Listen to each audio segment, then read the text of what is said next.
It keeps saying error has occurred. Please try again later. Why should I? That is absolutely bonkers. What is going on here? Ugh. Stupid computer.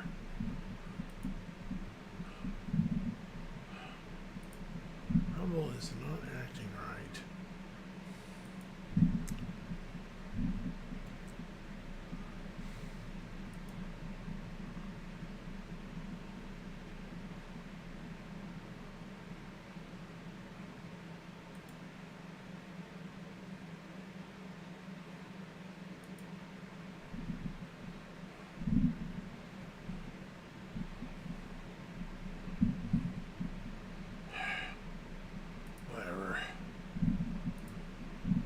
I don't care.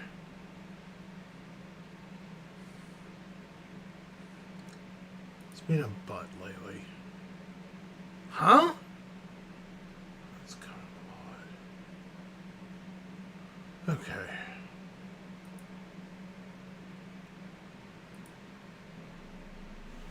Alright, whatever. Don't really care anymore. What's this?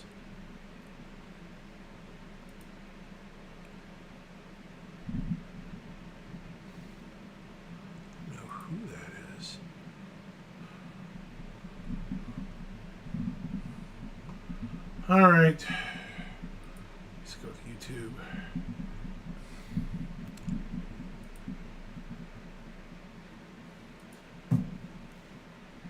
All right, let's edit this again.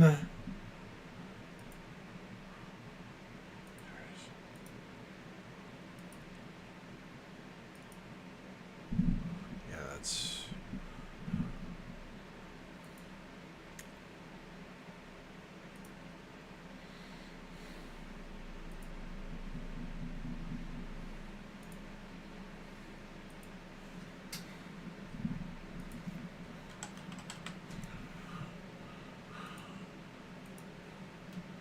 Right. All right. Cool. Right.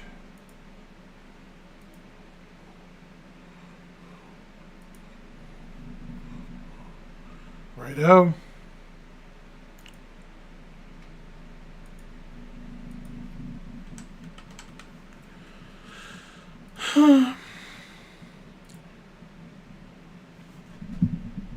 There we go.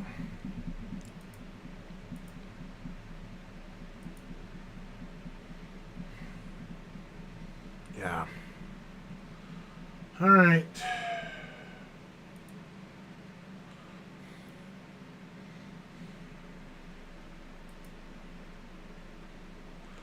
Close enough.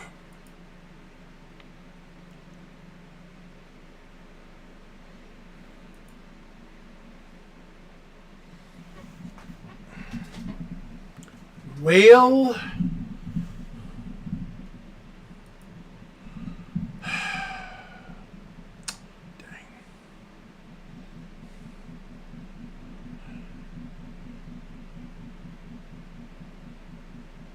This is boring as hell.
Mm. Yeah.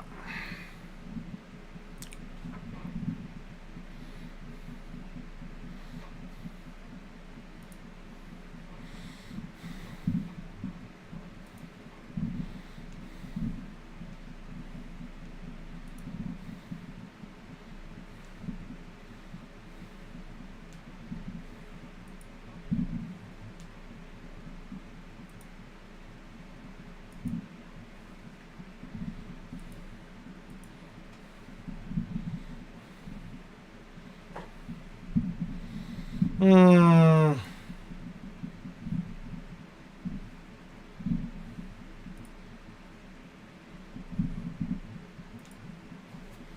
Yeah.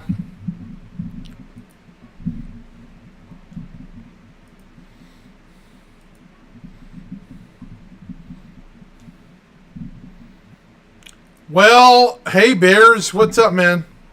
Hope you're doing well.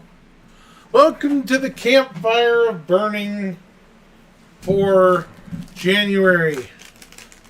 Grab a s'more and sit on down. I always want to sit up.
Mm-hmm. Well, I will say this. If you haven't seen, they're definitely talking like there's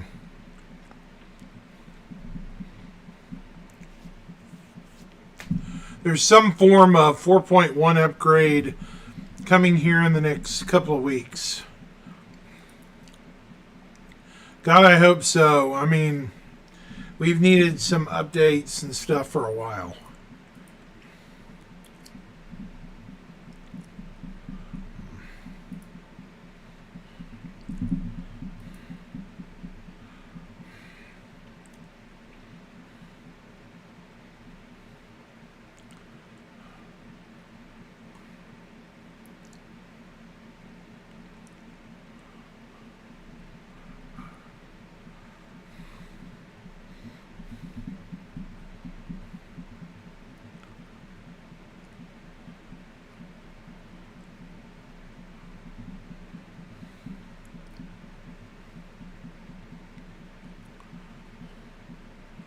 Seen Halcyon there.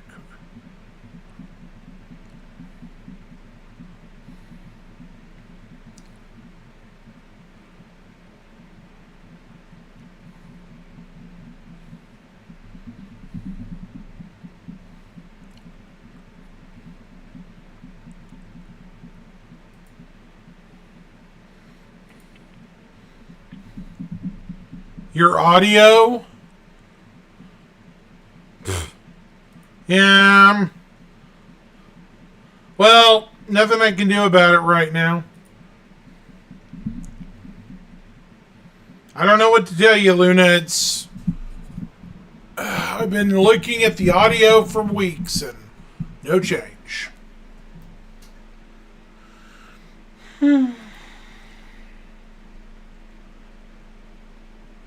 Yeah, the mission markers don't work. Well, I've only begun to wade my feet into Pyro. It's just, you know.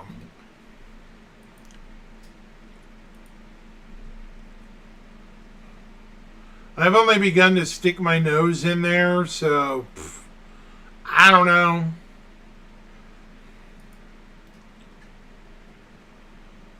Simply have to wait and see, you know.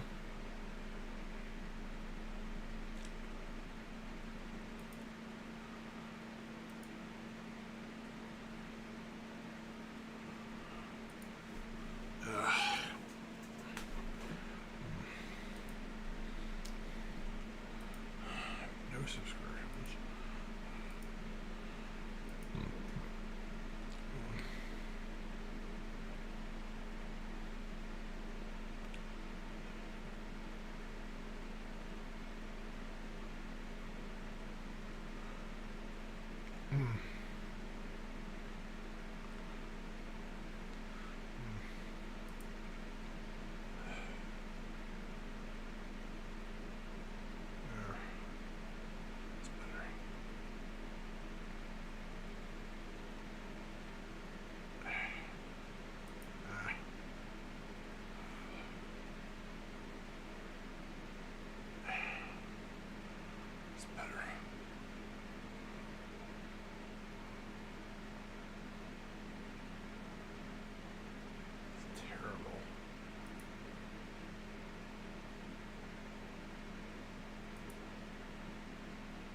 So, did you guys have a great holiday?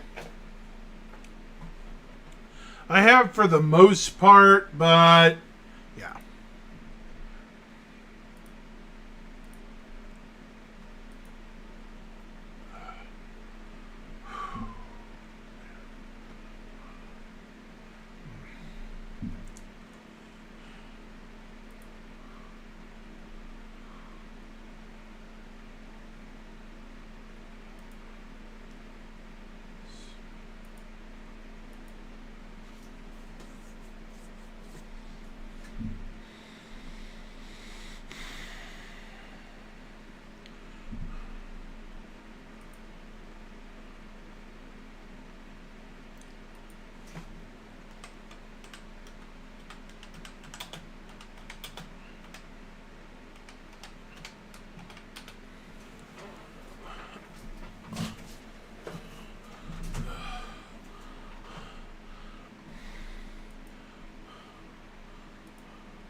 Yeah.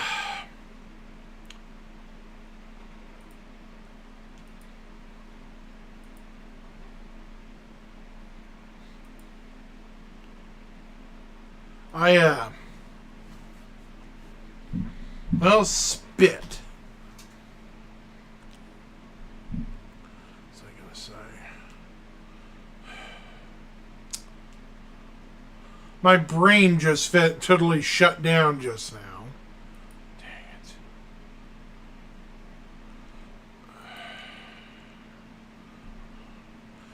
Mainly because it's been cold in my area so long.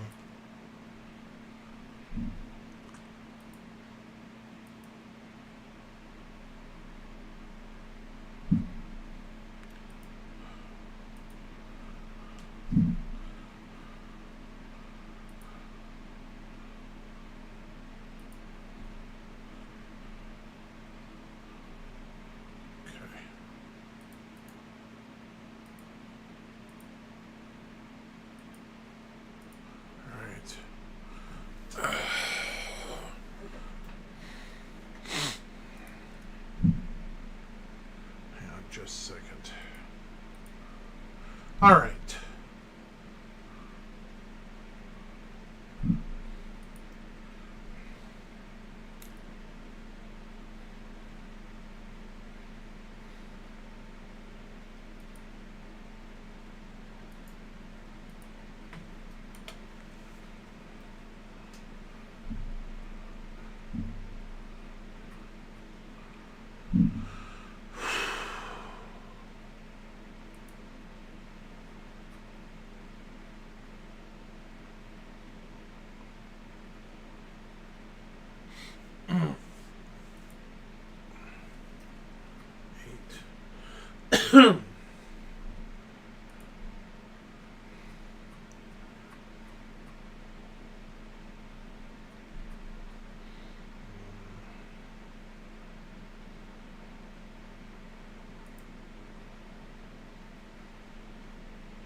So, when do you guys think we're going to get our first Inside Star Citizen of the year? I think either next week or the week after next we will. But I could be wrong. Honestly, I'm kind of a betting man on early February for early ISC. We could get some information as early as, next week. But we'll have to wait and see, I guess.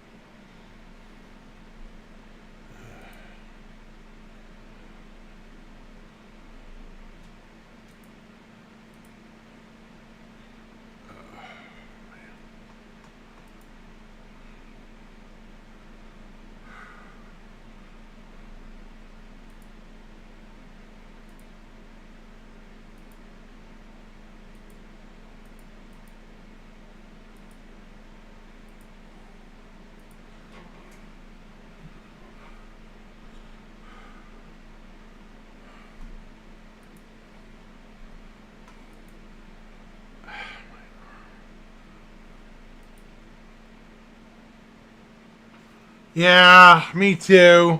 They've been very quiet on bounty hunting for a long time. Anything at this point would be a bonus like that.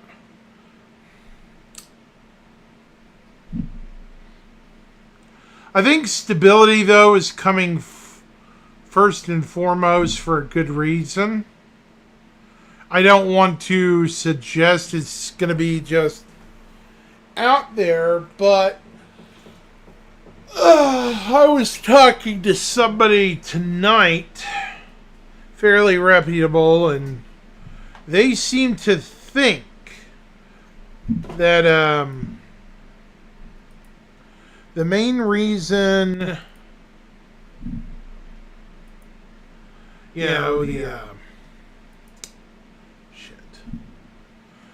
main reason bounty hunting is not coming out is they're focused on more expansion of the game environment.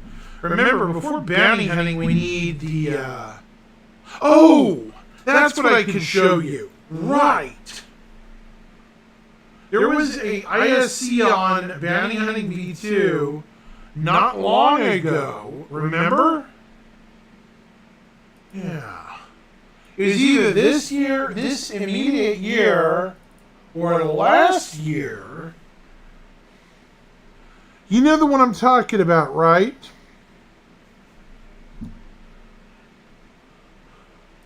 Hang on just a second.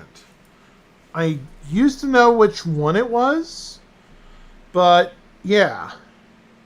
New capture.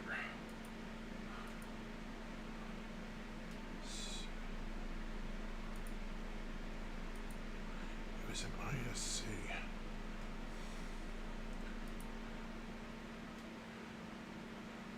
Is it conflict resolution?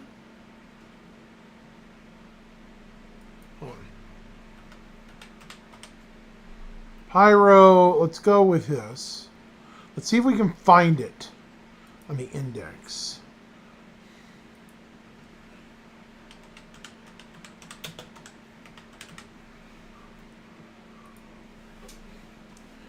Hold tight for a second. Is either this year or 2023. I'm almost thinking it was 2023.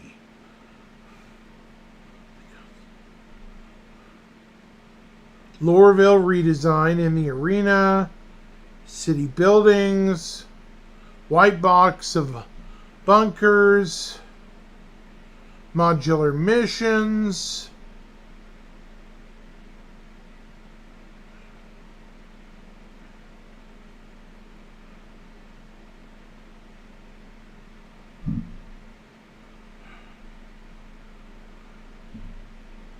Here it is. 150.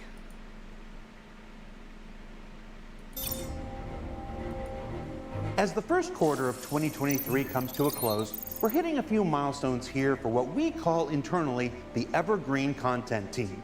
That's the folks that are dedicated to the creation of weekly, recurring, some might say evergreen video content. For Inside Star Citizen, today's show represents the completion of our 4th year. It's in this one, Bears. 50th episode since that first evolution from Around the Verse in 2019. And when you factor in the legacy of ATV and Wingman's Hangar before that, we're now just passing the 450th episode of this continuing behind-the-scenes series unlike anything you'll find from any game developer anywhere else. And yet, somehow, still we never show anything good.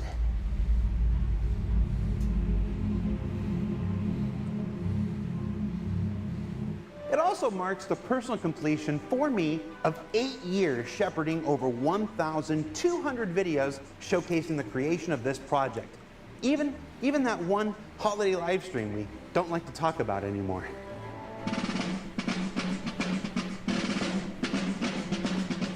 So, to sign us off for this quarter, before we go about our regularly scheduled hiatus, we're bringing back an old favorite, that grab bag of tiny looks at various aspects from all over development, the Sprint Report.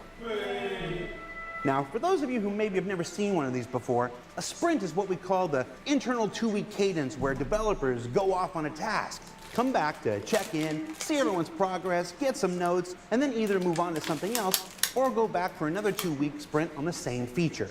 So, what that means is what you're going to see here this week is actually internal developer art, the kind they don't usually make to be seen publicly.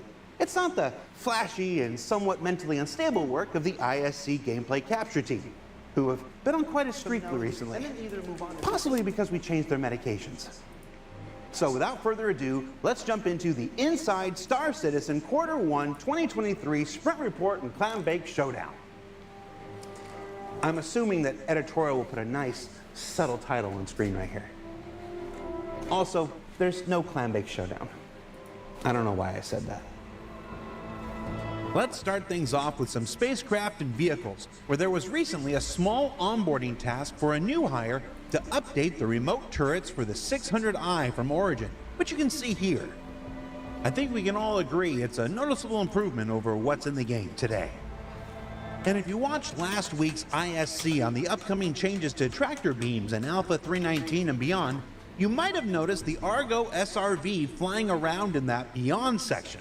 Here's a closer look at its progress as it currently makes its way through final art towards a scheduled release later this year. Now, for those who follow the progress tracker on the public roadmap, here are your first looks at 3 vehicles currently making their journeys throughout the pipeline, starting with the RSI Lynx Rover. Companions... Did we have a sprint reports at all last year? Can anyone answer that question? Sojourner to the famous Ursa we all know and love. An often found package with the luxurious Constellation Phoenix. It's currently in gray box phase, and it's nice to see the RSI styling continue to evolve. Especially with those tires. I mean, I'm not usually a tires are cool dude, but those are cool tires, right? And as we move inside, we can take a look at the cockpit coming along. And then there's the rear, which is at the back, and which is already far more fancy than its Ursa brethren. Okay, I thought the tires were cool, but can a chair also be cool?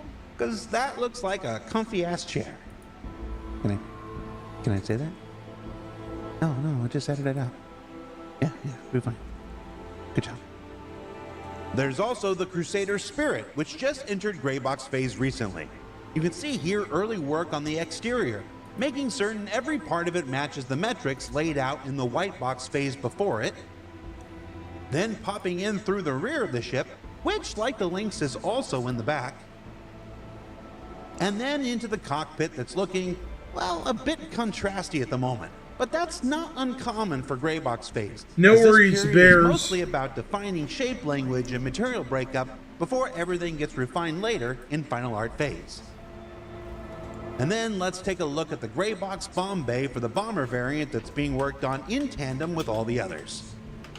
Finally, let's look at recent Greybox progress on the Apoa Santok Yai, the alien Shion fighter, where you can see the exterior coming along pretty well. The thrusters are being modeled out.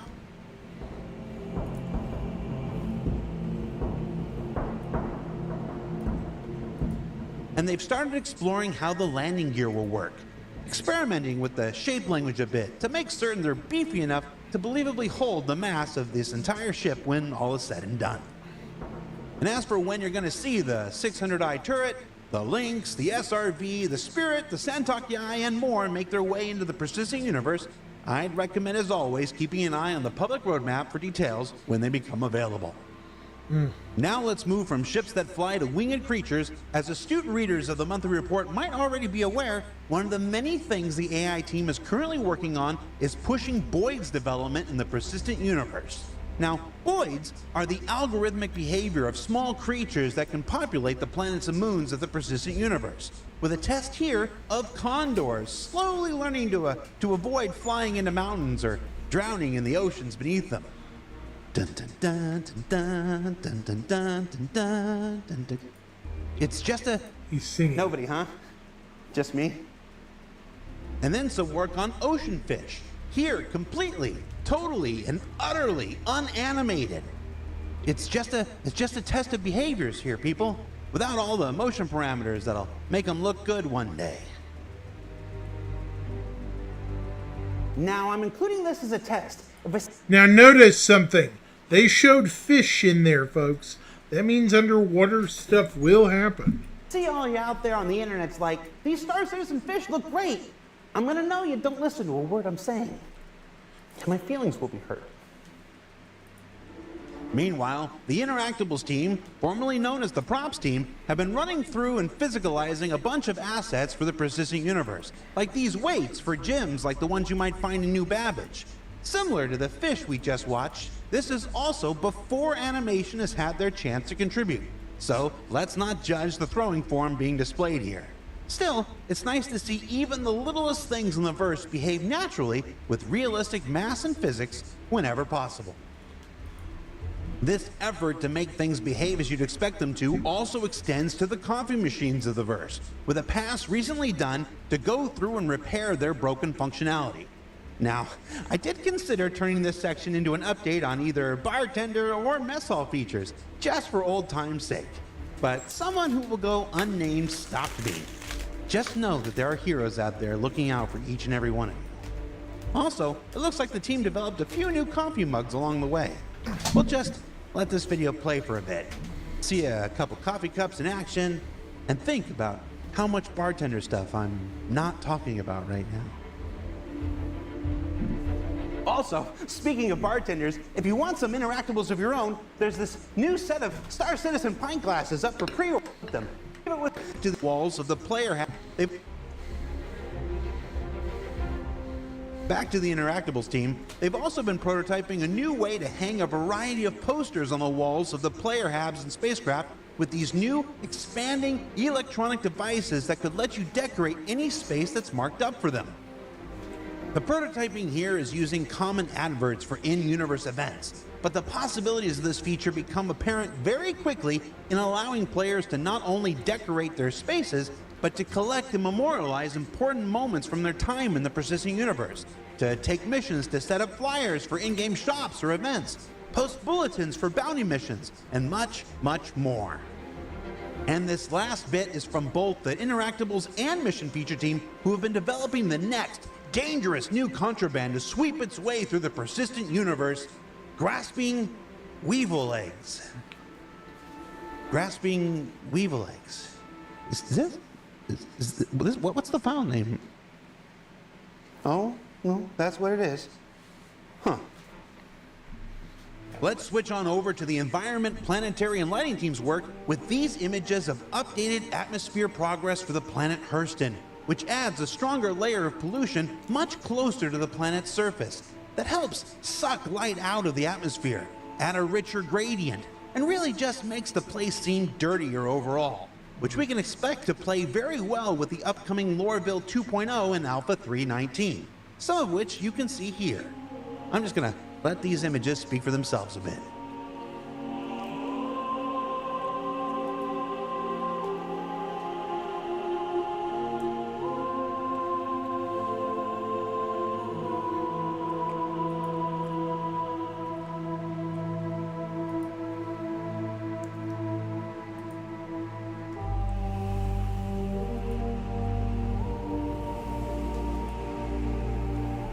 And we'll take a deeper look at how light, atmosphere, and the new cityscape all come together in Alpha 3.19 when ISC returns from hiatus in just a few weeks.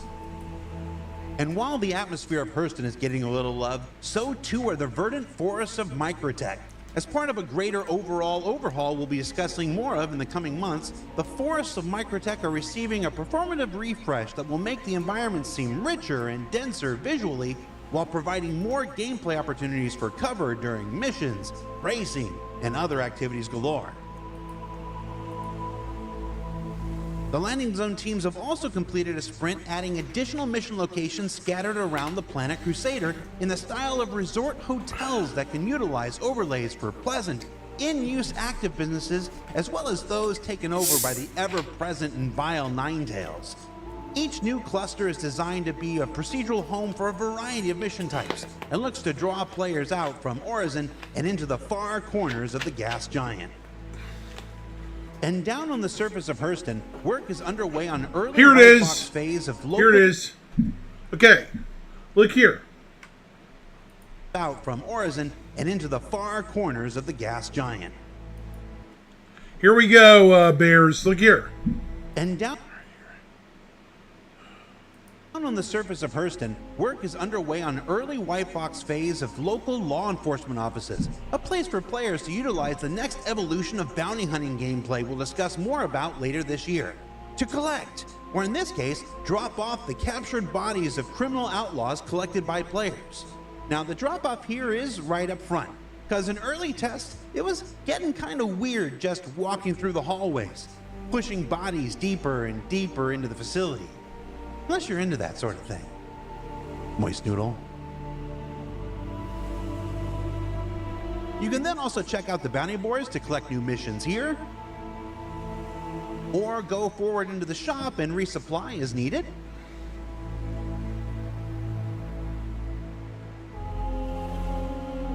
And there's an office for meetings, but who needs more of those in life? And then we bring ourselves to the detention area, where a number of cells can vary from location to location. I suspect that many of you will be looking forward to spending your time anywhere else besides Kleischer, even if it's just a jail and not a prison. Also in white... Okay. That was supposed to be talked about later in the year of... When was this video produced? March 30th, 2023.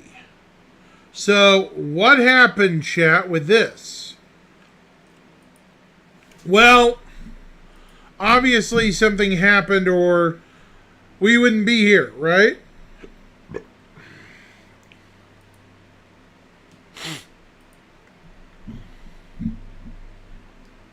Obviously something happened and yeah.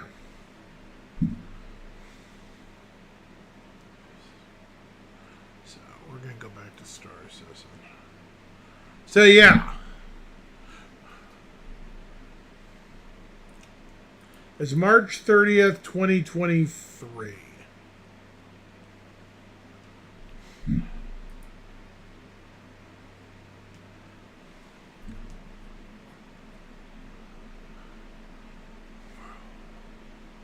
Track Star.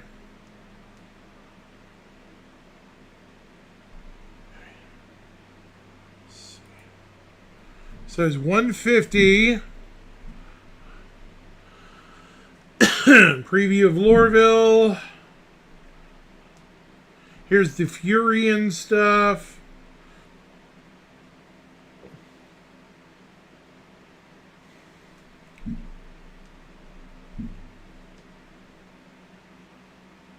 Law System.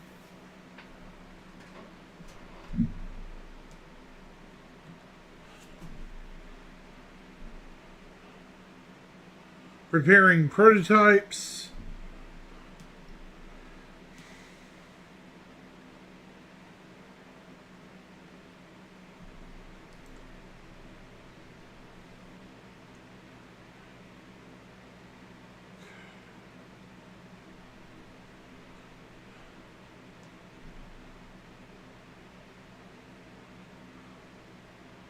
Santek Y'all.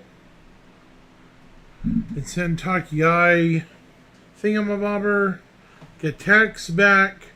C1.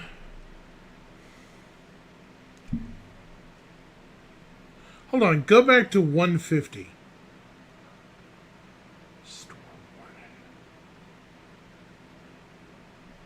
Hurston Security Station. Shipping out.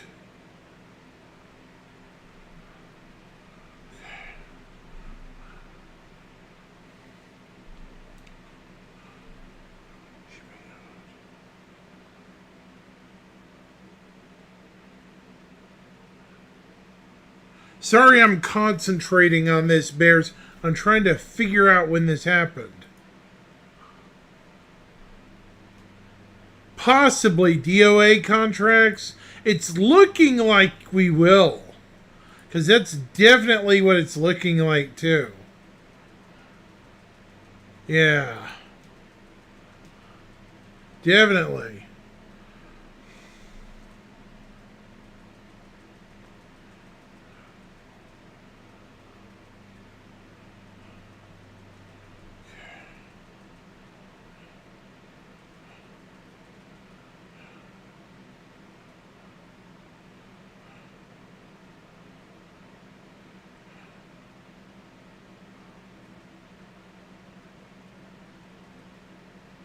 Quarter 3.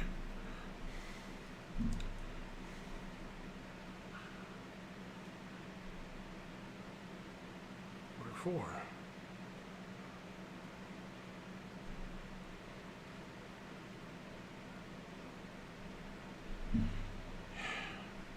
So what I'm curious about is what happened Hurston security stuff. Let's look it up. Hurston security work update.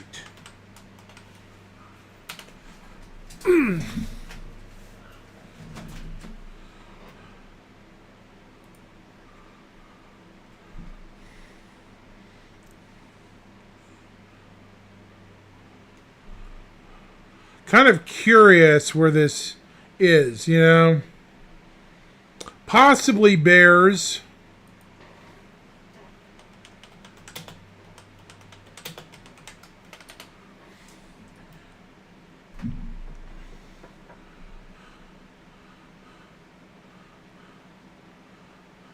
Hurston Security.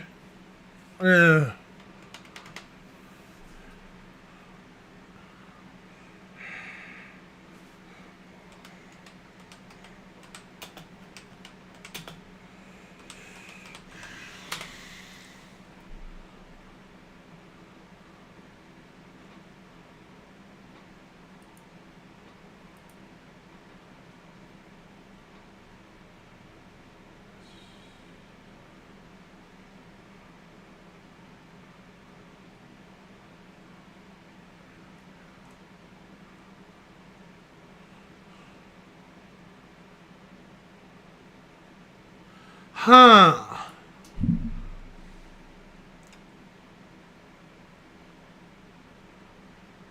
What did they call it? It was 150. It was 150.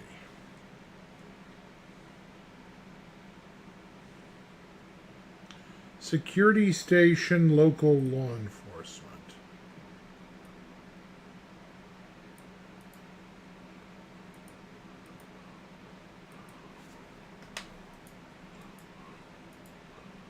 Paste. Got it.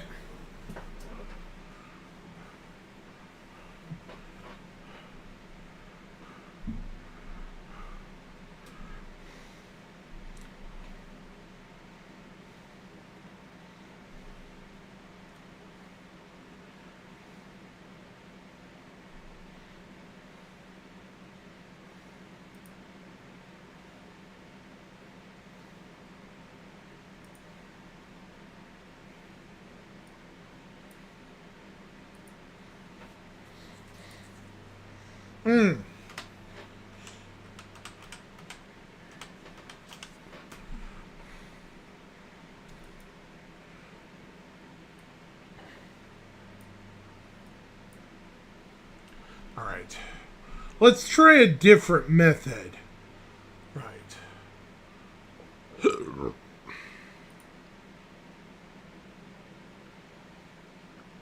We're going to search here on Spectrum.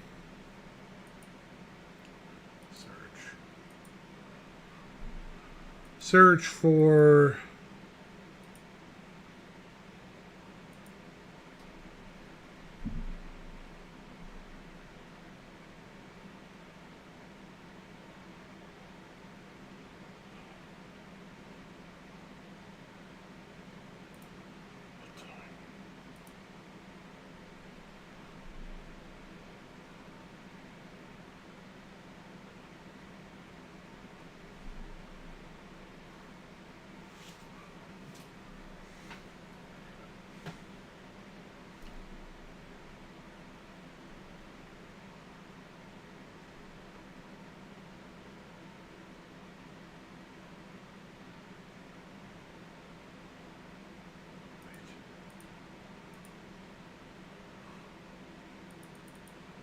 why can't I search for that?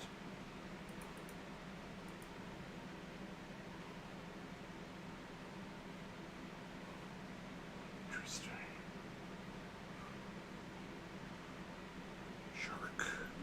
Shark.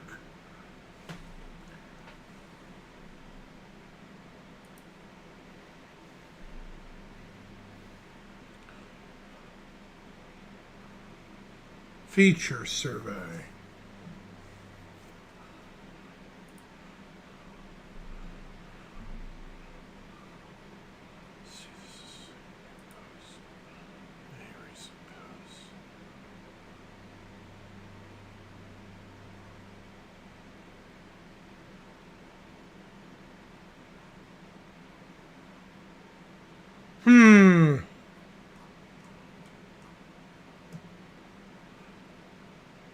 You know what? I'm going to post a question.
Hey, what up?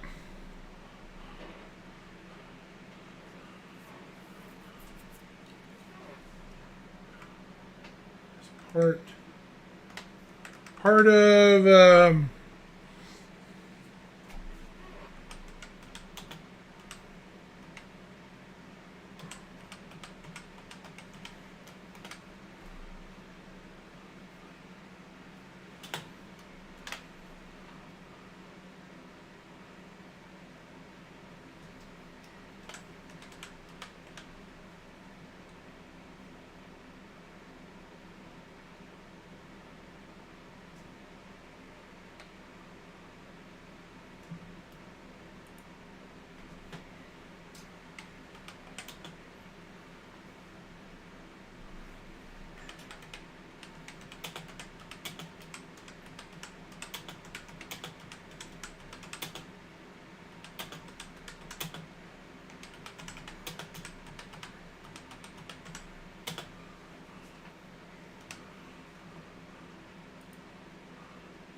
right.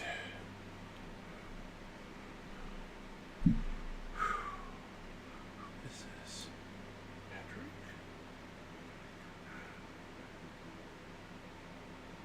Let's see.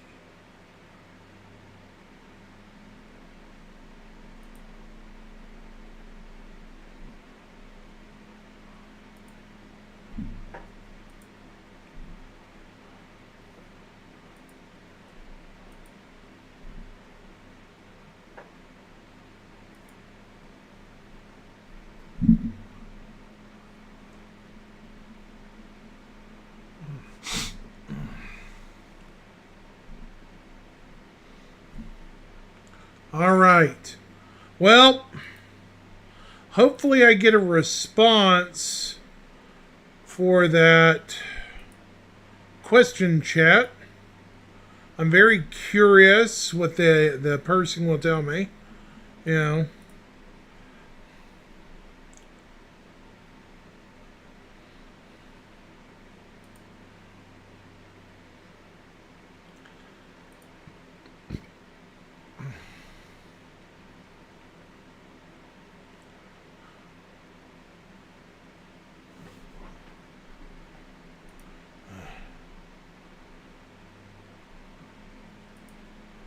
What do you think, Bears? Hopefully Shark responds to me. I'd like to hear his opinion, you know?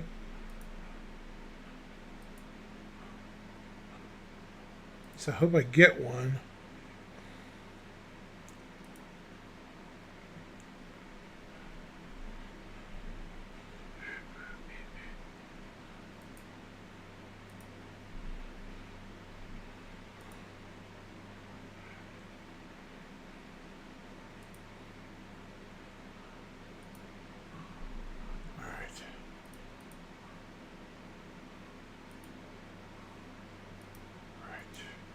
Alrighty.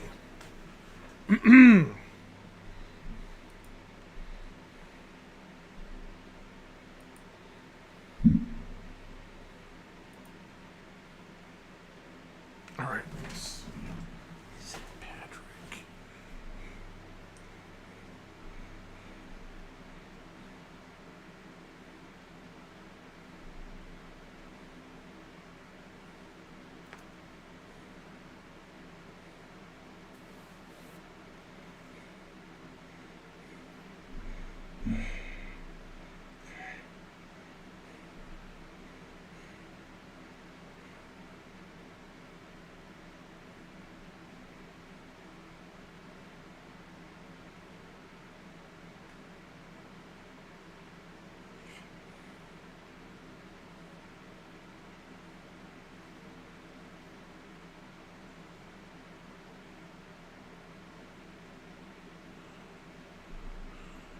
Oh, hang on. Let me show you, Bears.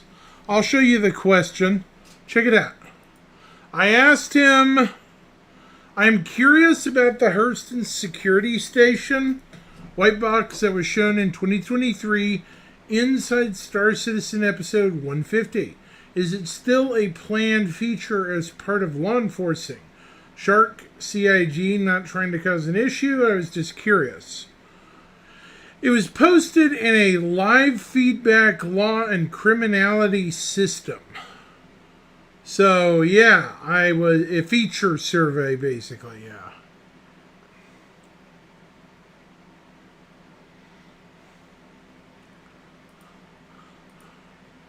Go here. If you want to have an opinion, hang on, copy. There we go. So, post this here. Be sure to upvote this. It's important. There we go.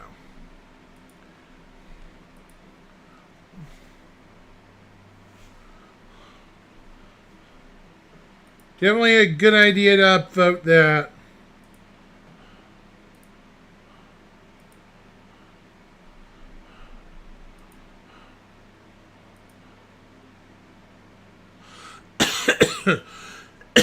And also look at the other posts.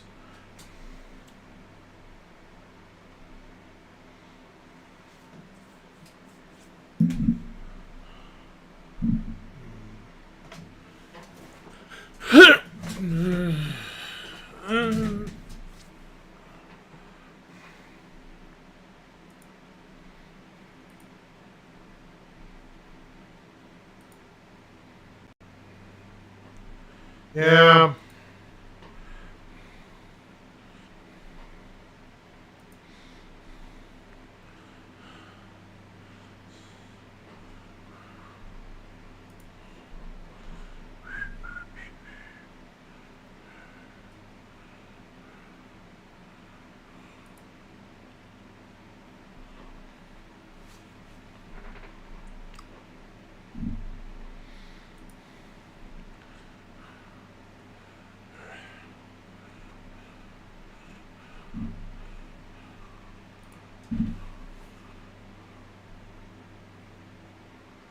Ooh.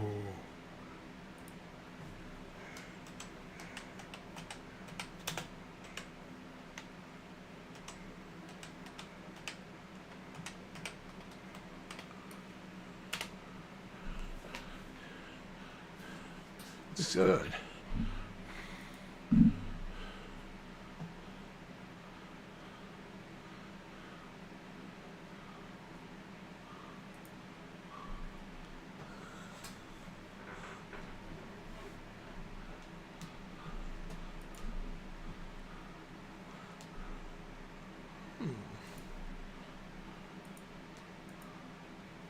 Yeah, I would invite folks to watch that. Read through that and make some educated decisions, because that survey you could suggest some good things. For me, I would suggest certain security measures on some ships and stuff. And some ships just have no security.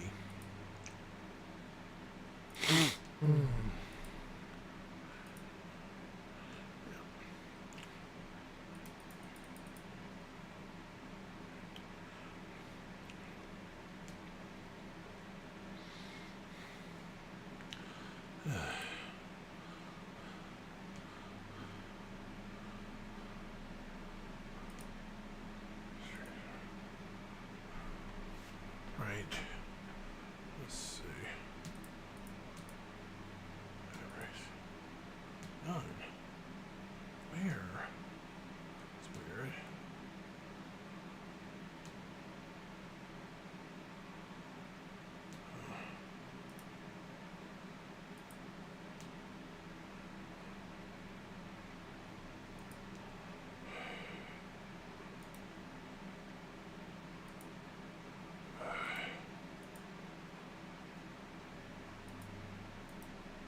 Either way, yeah. Definitely worth your time to say some things on Spectrum about law and the criminality system, because this thread is still open. So if you guys have opinions and stuff, I was curious about the Hurston Security Station they were working on in 2013, episode 150. It was in White Box, guys. So what happened to it, right? Makes you wonder.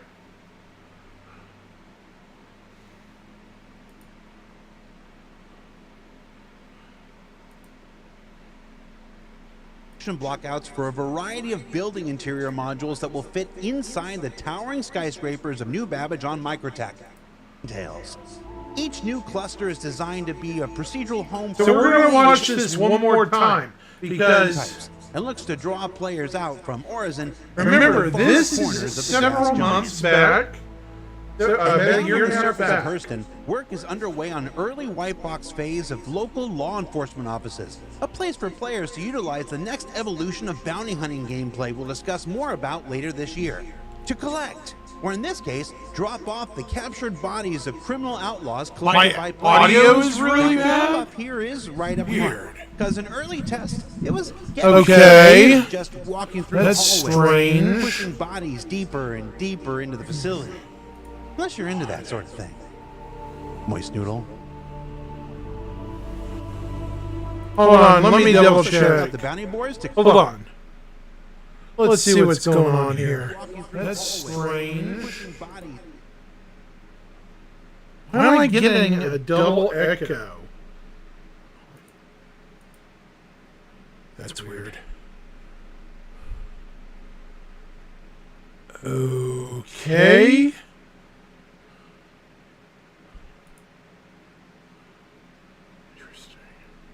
There's more of those online. There's got to be an echo of some sort. I don't know where, but... Huh. Strange. Alright, let me see if I can find out what's going on here, chat. Yeah. There's definitely something going on. Yep. Let's see.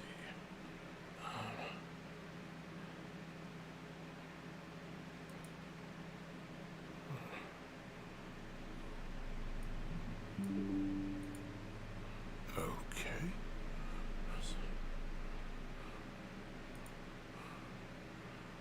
What's going on here?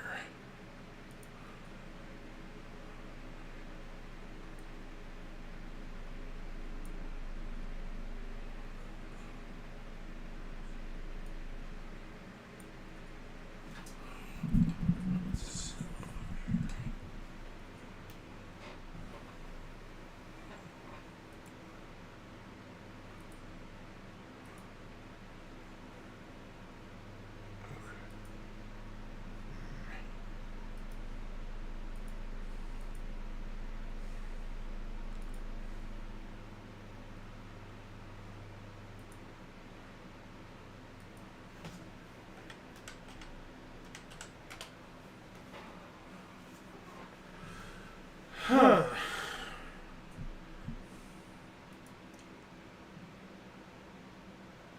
Yeah, I'm back, Halcyon. I did not die. I am still alive. Somehow.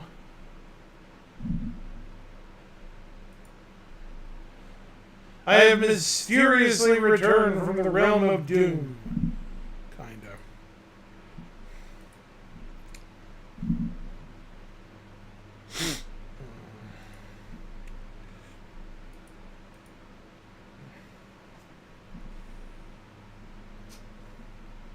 Yeah, I appreciate it. I got an echo on Twitch. How do I have an echo on Twitch? Yeah, that's probably what's going on. Okay, let's see what's going on Twitch. Echo.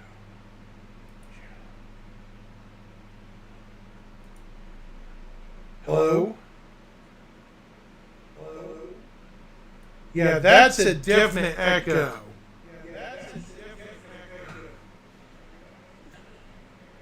Wow.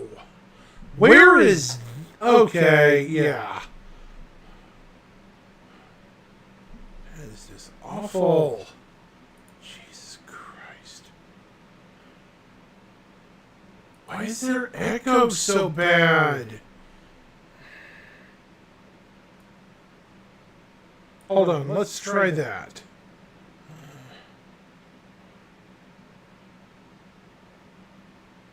Hold on. What's this set on?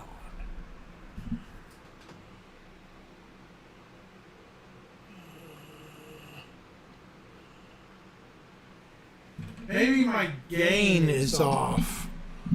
Let's see.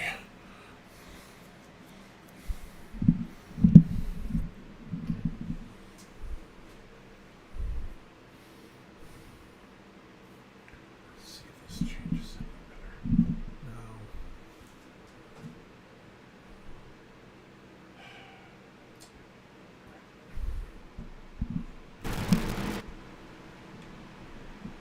No. Let me know how this is sounding.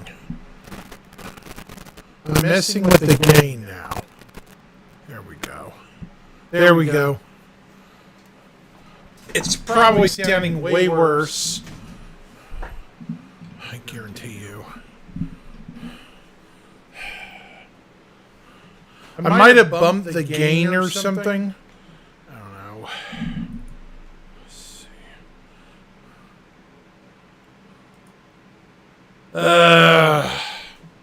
Great. Must have hit something. Let me see if I can call somebody in for some tech support. Let me see.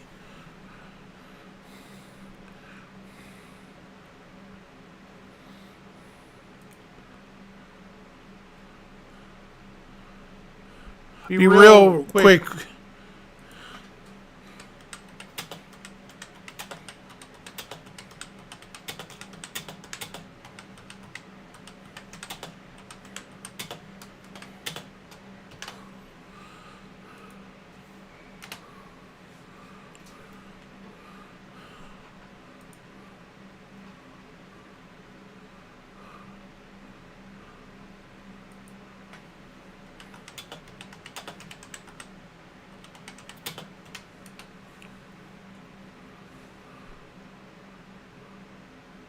I'm going to have to mute my channel for a few minutes, guys. Hang on.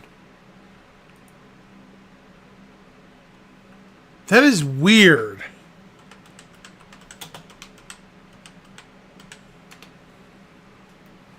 Yeah.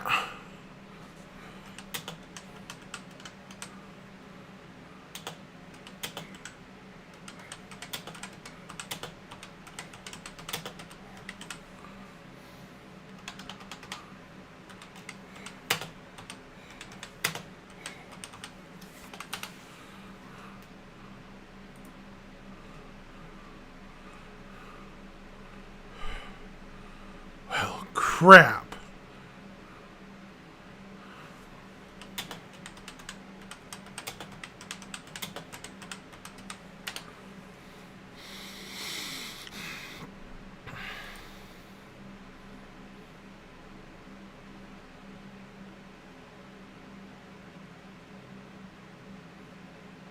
Well, something's not going on then.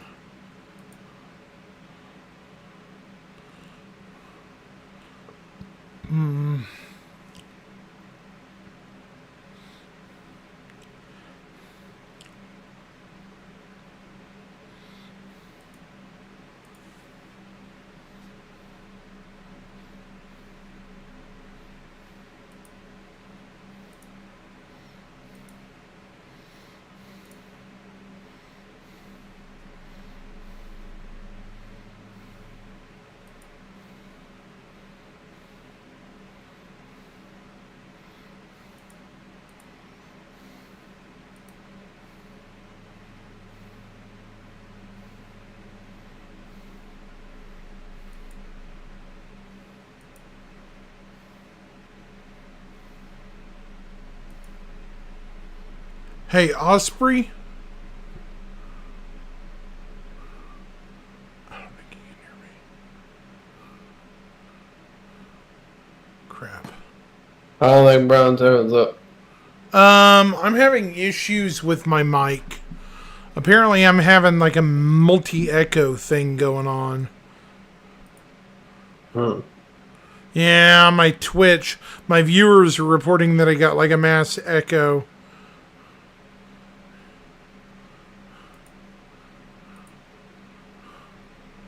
Oh fuck, I was muted. Do you have do you have like active monitoring turned on in OBS maybe? Possibly. I don't know. I'm going to have to check here in a minute. Sorry, Hayden got me stuck on fucking YouTube Shorts, so I was on mute. All right. Nerd. I'm telling my viewers we are checking it now. Hate having to do this in the middle of shit, you know what I mean? Oh yeah.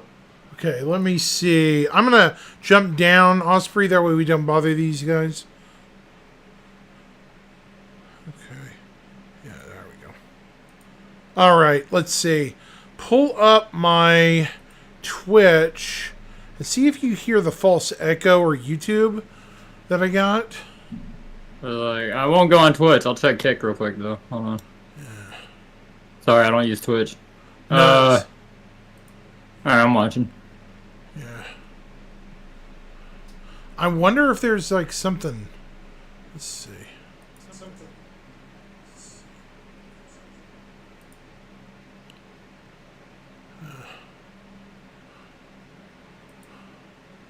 Yeah, I wonder what I did. Does it seem like I fixed it, maybe? Maybe It's a wire or something. Who knows? A lot of my viewers are now saying I fixed it, but I didn't. yeah, I don't hear it. That's weird. That is goofy as F, man. Yeah, internet's you know. Yeah, I just switched to AT&T too. So, fun shit. So are you guys sure it sounds okay on your end, guys? Everywhere? Yeah, I don't hear it anymore. God, what did I do? Were you? I saw earlier you were like playing around with the mic. I was making sure that I didn't like turn it up too loud or something. I was checking the gain. The gain can sometimes spaz it out, you know? Yeah. So I'm wondering if that's what did it. You know, re-altering the gain, you know? Right.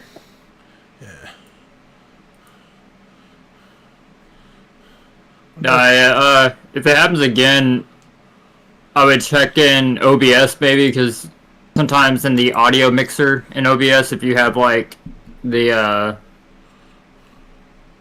I don't remember how it was on OBS, but like on Prism, like I got a little button that enables monitoring, so I can listen to the source through Prism or OBS. Right. So like, maybe that got turned on somehow. Right, I made sure to shut off the mic on my, what do you call it? My other camera. So, well, my camera has a mic on it, but I never use that microphone, you know? Yeah, I think this was just like, you probably accidentally turned on monitoring. Yeah. Which, hey, now it's fixed, so now you can enjoy your stream, you know? Yeah. Sorry about bugging you. You're not bugging me, bro. I'm always here to help. Yeah, I'm just glad we handled it. Yeah, Darkseid agrees with you, see him? He said yes when you muted chat or whatever. It might have been something with this trigger or something. Yeah. But luckily, you know, it's fixed now. And I'll be working, man. I got you pulled up on my other monitor. Yeah, freaking crazy. But if you need me, you know, I'll be on here, so. Right. Alright, buddy. Thanks, pal. Yeah, no problem. Yep. Alright. Yeah. That was good. Anyways, problem solved for now, I guess.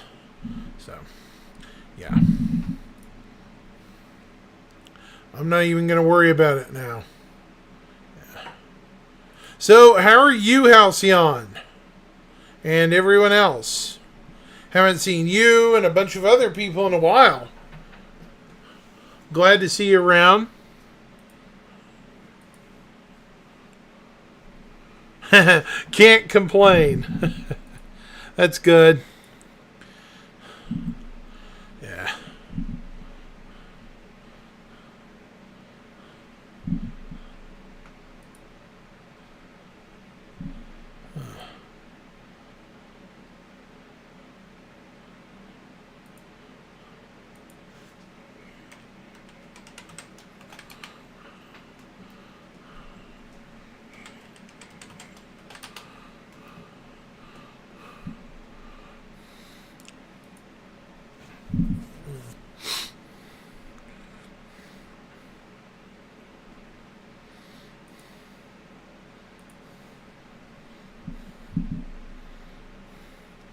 Yeah, I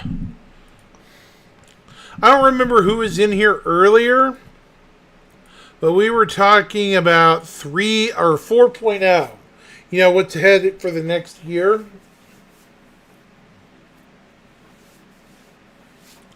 I think they're going to focus. Well, I'm thinking vibes tonight. I might actually play some actual game tomorrow. We'll see. Because I think there's supposed to be another patch rollout in there, guys. There's supposed to be another patch, either something for stability or something I've heard, in the next coming days. Gotcha. At least it's what I've heard. 4.01 should be here Thursday. Yeah. The next, we finally jumped, chat, from beyond 3.0 to 4-point branch. Yeah, 4.0 is a massive improvement stability-wise. Sure, it could be better, but it's going to get there. It's going to get there, guys, eventually, you know. Eventually, it's going to become probably our best performing patch we've ever had.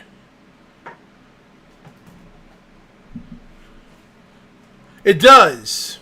I agree with you, Osprey. It makes it more worth it.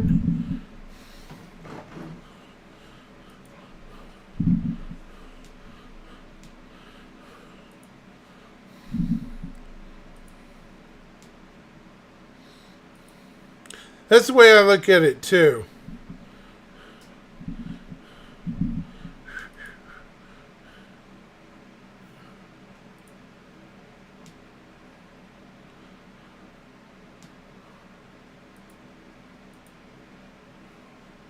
Right.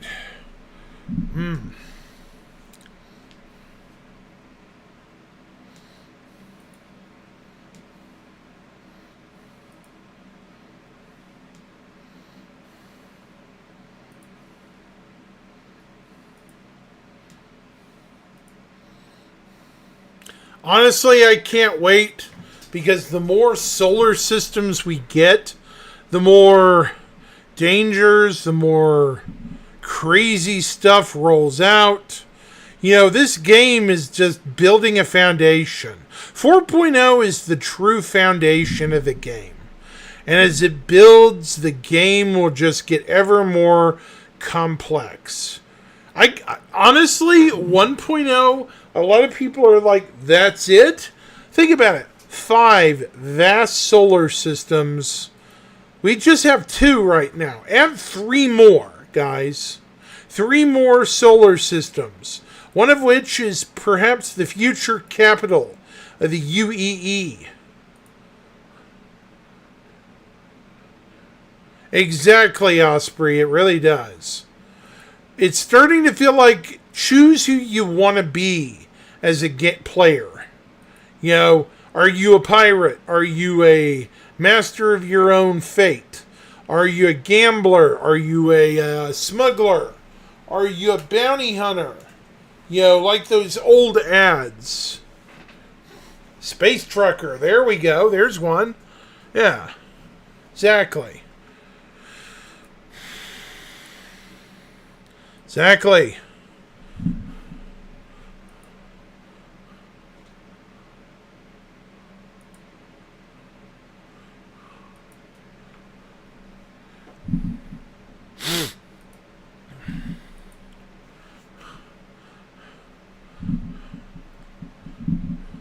So yeah, 4.0 is basically the change. I call it the Renaissance arc.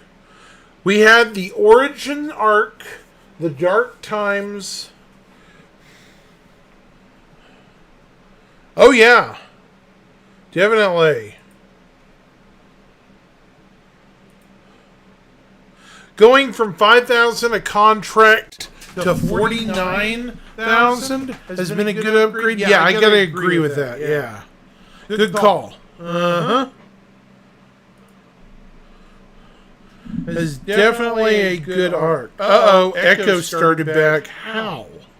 Uh oh. But I didn't do anything. That's weird. I didn't do anything. Did I move or something? Shoot. Hold on. Unplug it. Yeah.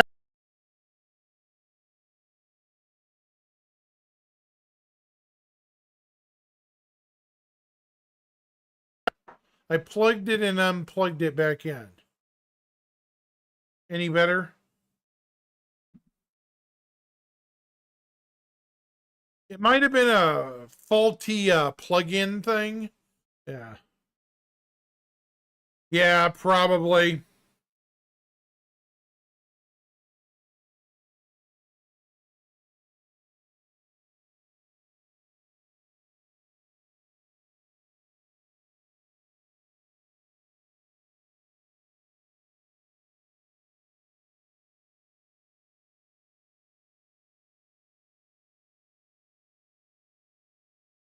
It can be, that's for sure. Audio sometimes likes terrible company. What am I looking for? Yeah. I think I got a more secure attachment now.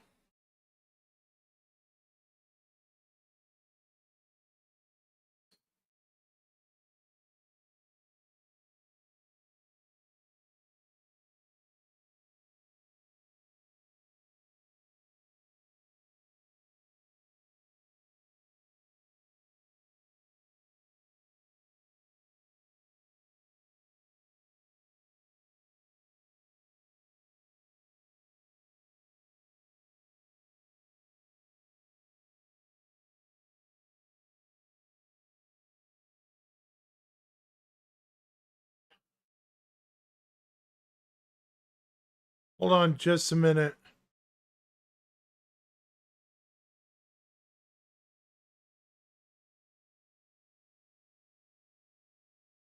Big Liquid Jig, how are you tonight?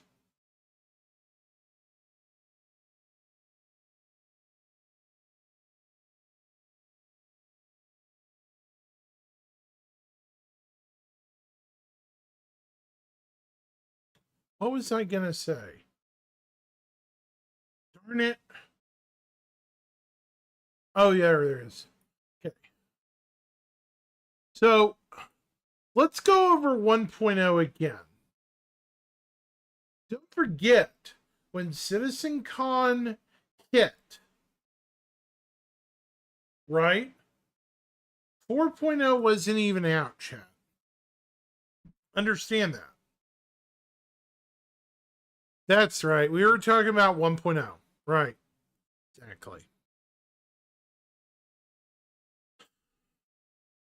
Don't forget, 4.0 was not even out. Pyro, engineering's probably coming, contested zones, jump points, fire hazards.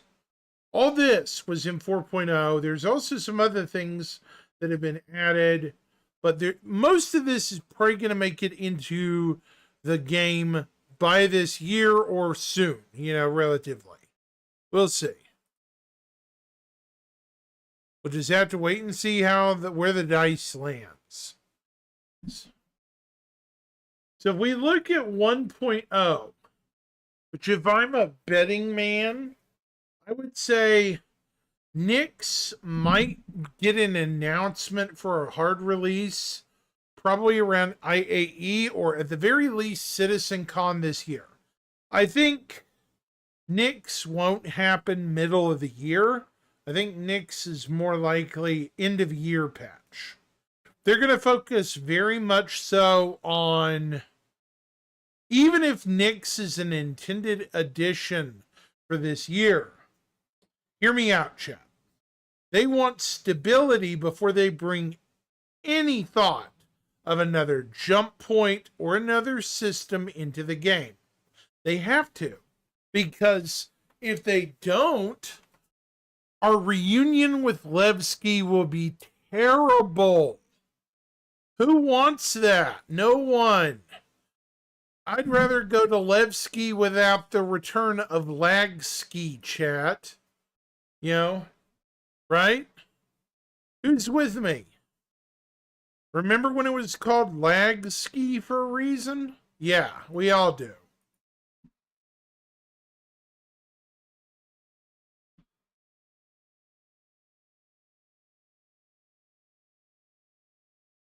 Exactly right. Castra, they basically said it's in white or gray box. So these two more or less are done. Nyx is probably ready to roll out. Castra will probably be finished throughout the year. We'll probably get updates on Castra. Castra is such a small system. Even if they add moons to the 2 planets, this system will probably be done in under a year, even with POIs and moons. Maybe a couple of space. Oh, well, I can tell you what they're going to add by looking at this. Look here. There are going to be 5 Lagrange stations. There's going to be Cast 1 L1. There's going to be Bull L1, Bull L2, L3, L4, L5. There's going to be 5 Lagrange stations, probably in Castra, as well in the orbit of Castra 1. There's going to be 5 space stations for Castra 2. There has to be. Because this is a massive system. 22 astronomical units across, chat. Think about it. This is not a small solar system. It's very big.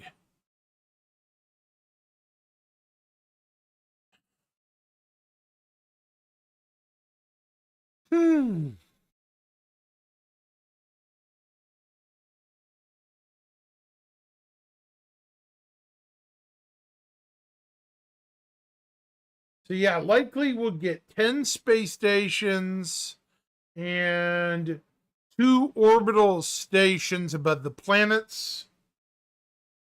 I don't know if there'll be one around Castra 1 because it's basically a dead rock. But seeing as how it's used for orbital ordinances and stuff, it might have some sort of space station above it.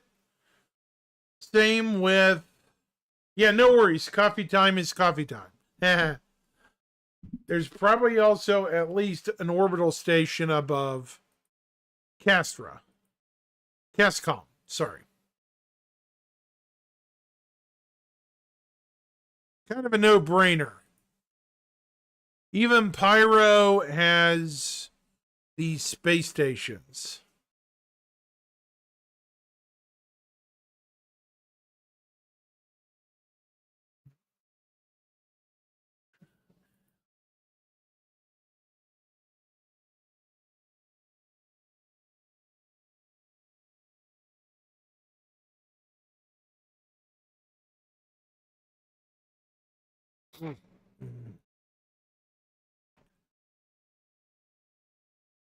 So, okay. That's just Castra, though. Castra probably has the fewest space stations needed.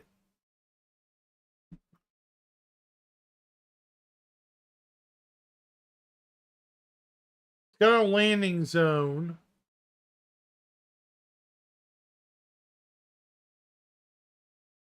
It has how many jump points? 5. So it has 5 jump point stations. One to Hadrian, one to Nyx, one to Oso, one to Oya, and one to Pyro.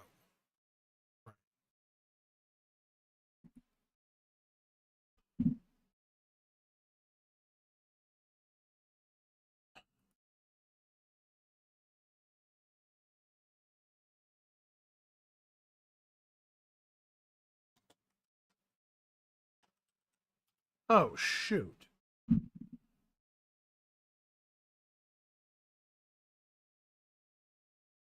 Oh.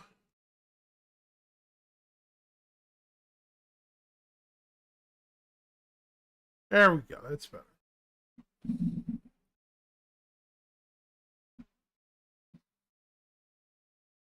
So there's going to be at least 15 space stations in the Castra system and 1 landing zone of Sherman. Bullseye, I don't know if there's going to be a...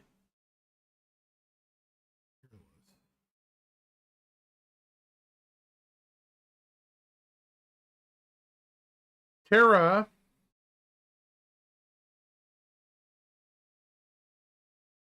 is a volcanic moon planet. It's a 95-day orbit. This planet is only has this day only 7 days longer, a week, a Terran week, longer than our innermost planet, Mercury's orbit.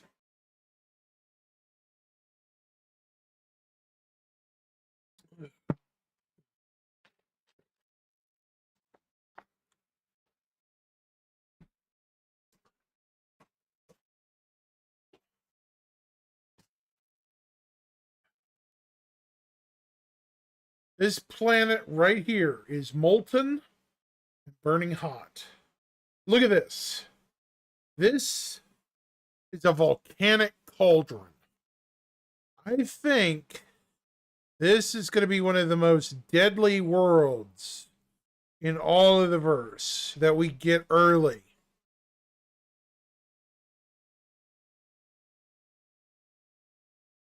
Just look at that. It's an ugly, ugly looking frying pan.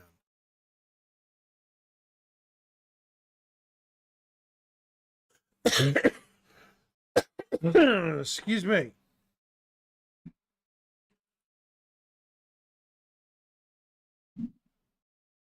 That's Arrow. It is Petrum and Petrus. It has a small asteroid orbiting it, and a lumpy, irregular shaped moon with an inclined orbit. Pike is airless as well. Well, Pike is airless, but it also has a tidally locked moon called Toja. Terra itself is a semi-tropical planet. It has 3 landing zones. 3 on 1 planet. This is insanity.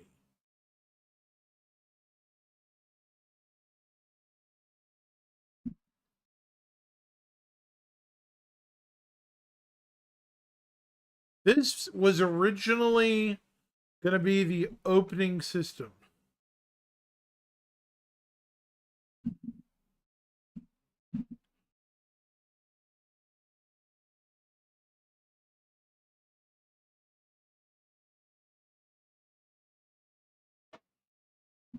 Oh, 07, Brian, my friend, how are you?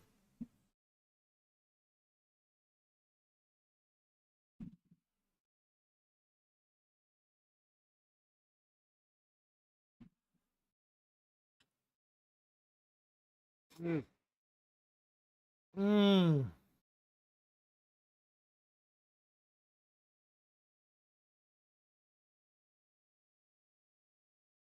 Terra is definitely going to be the last system we get.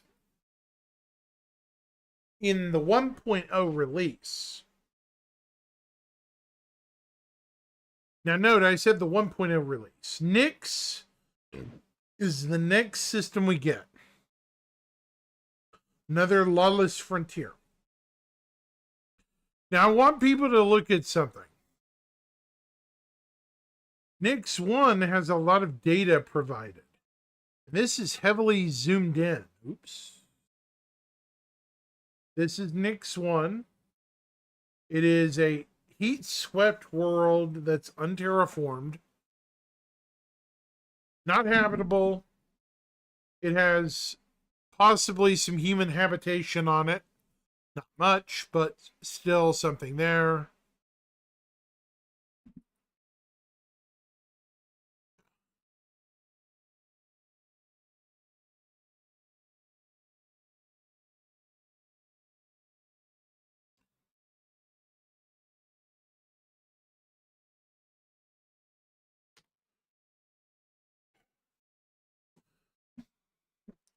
Honestly, Brian, I'm thinking Nyx might be likely EOY patch. Why? It'll be planned for Q3, right? And then it will drift into the end of year patch this year.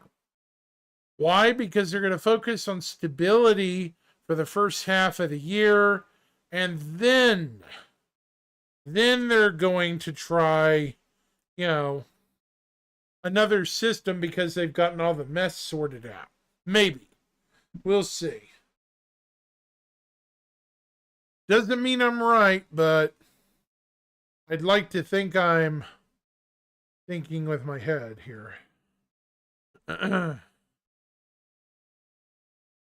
might very well be completely wrong.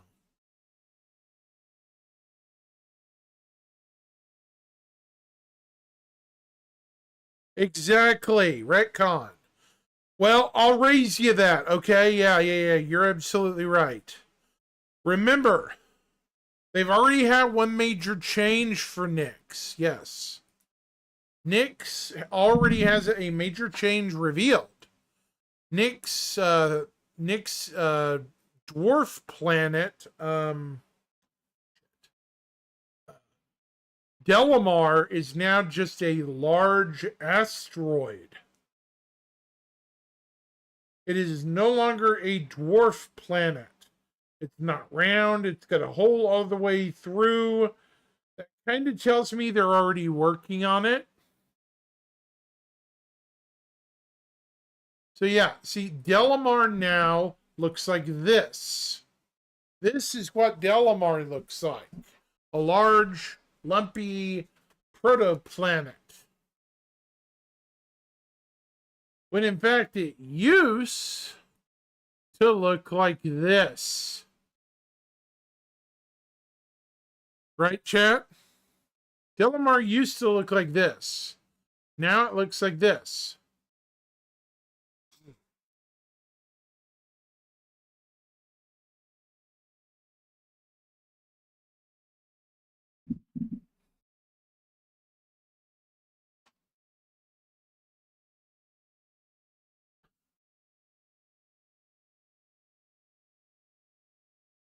So, yeah.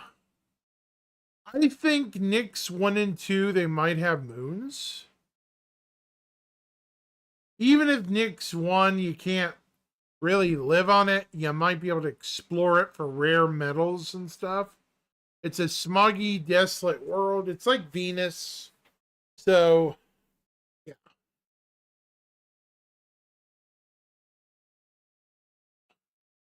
We'll have to see. It's like everything else.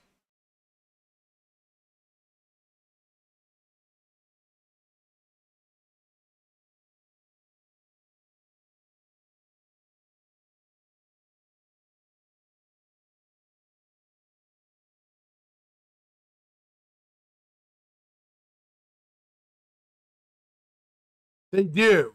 They want more stuff for gameplay reasons because you don't want your players to get bored after like 5 months into a patch. That's not good for development.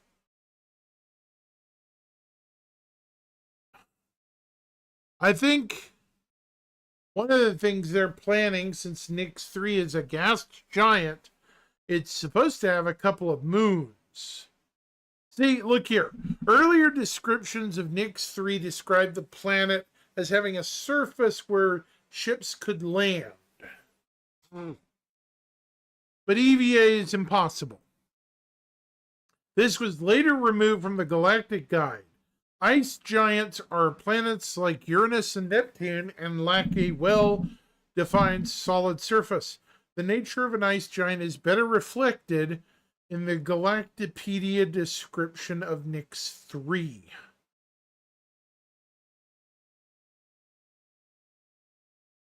This one.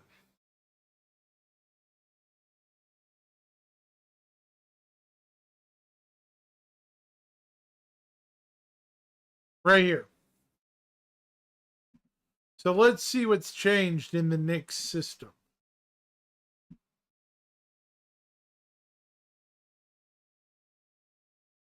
So we have Nyx 1.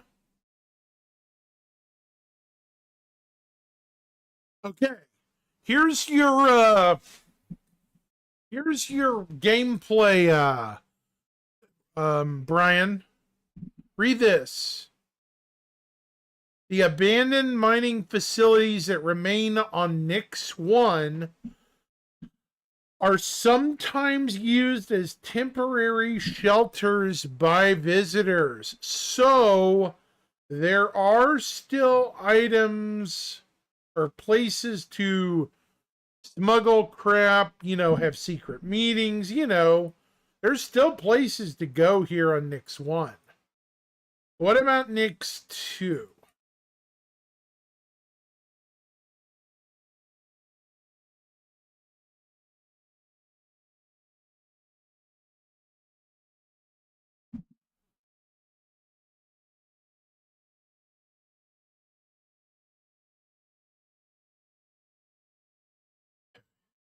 So it says Nyx 2 is a smog planet with a poisonous, corrosive atmosphere of acid and CO2. Although it is located in the green band, its Nyxus environment cannot be altered under the current limitations of terraforming. Erosion from the atmosphere has made a dramatic mark upon the planet's surface.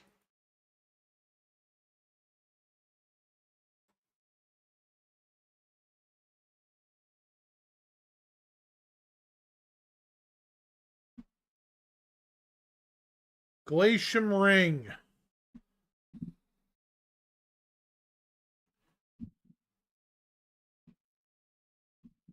They already have begun on Nyx.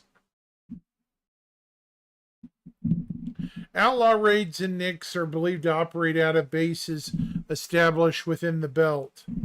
The largest settlement in the Glacium, Levski, is on Delamar, an asteroid the size of a small moon.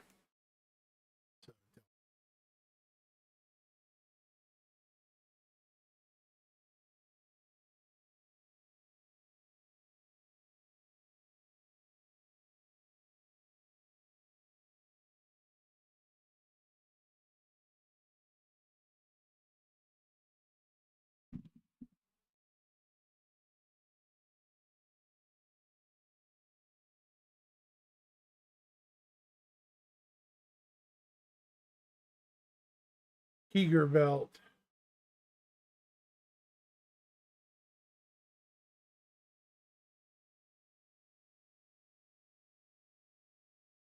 I do agree with you though, but yeah. See if I can find it.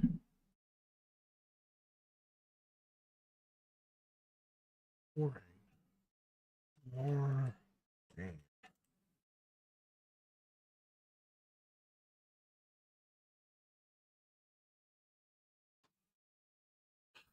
Let's see.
These guys right here are the counterpoint to the People's Alliance.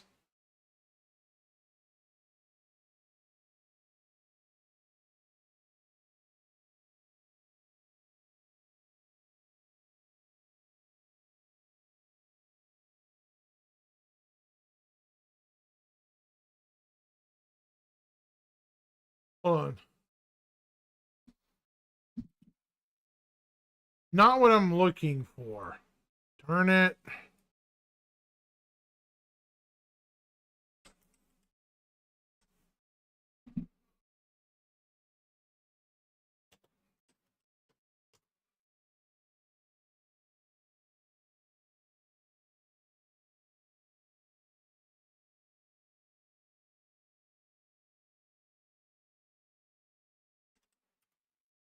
Oh.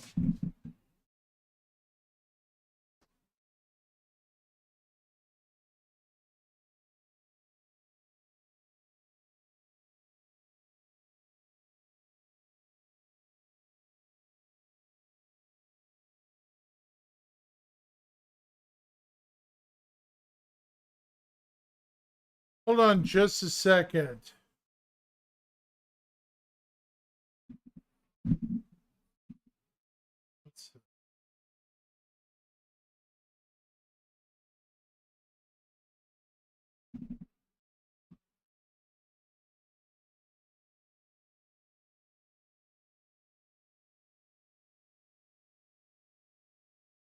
Yeah, I actually asked the question about these guys.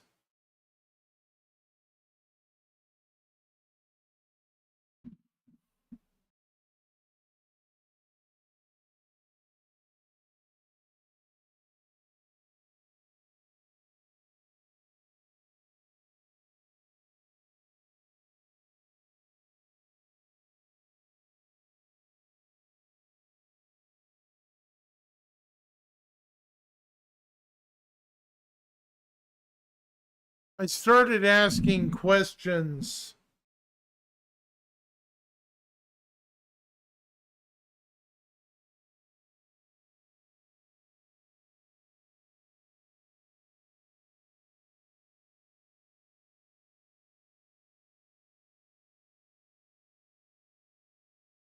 Quarter 3, 2022.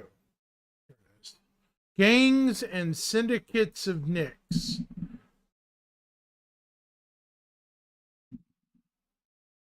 This is something I actually asked over 3 years ago.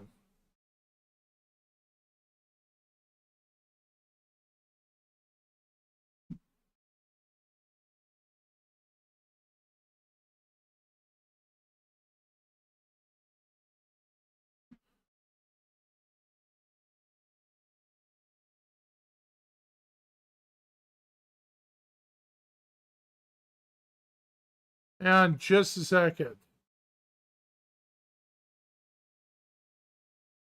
Have a read. This is one of the planned factions for Nicks itself.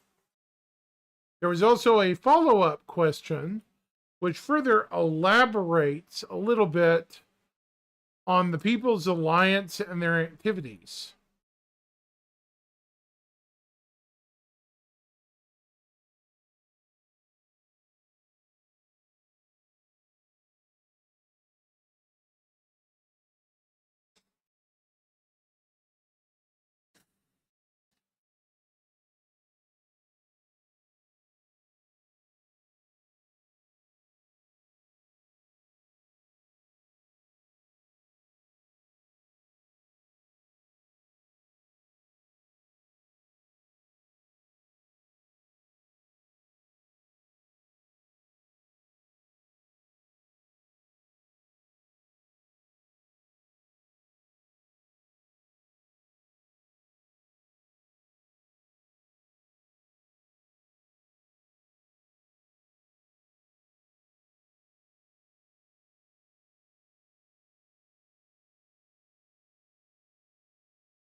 Definitely some fascinating stuff. They were already planning out at least one faction several years ago. I'm kind of glad I wasn't afraid to ask questions.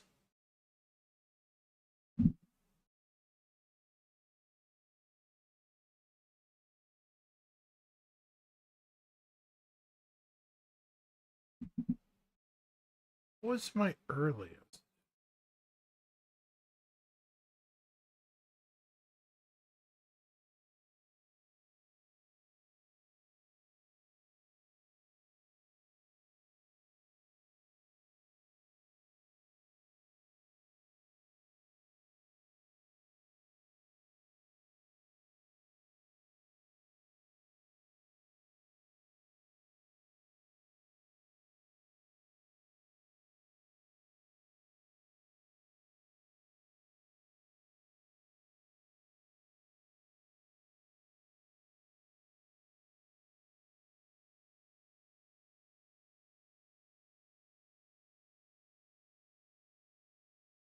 This is my earliest post?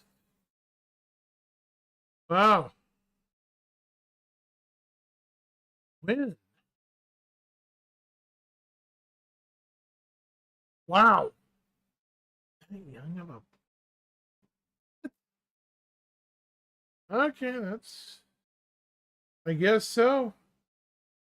Odd. Huh.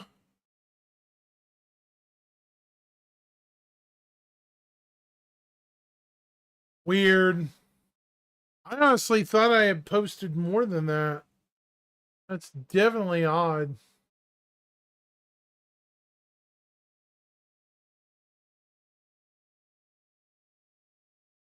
Anyways, chat, that was interesting because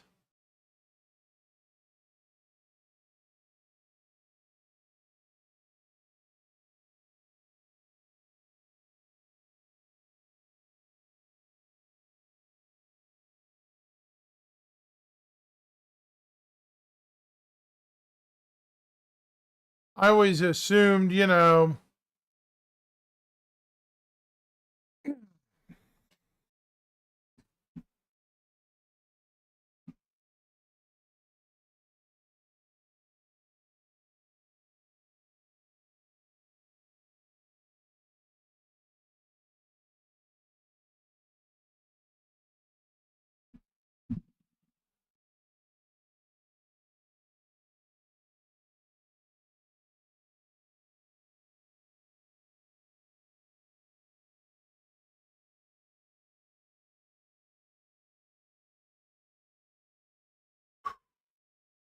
man.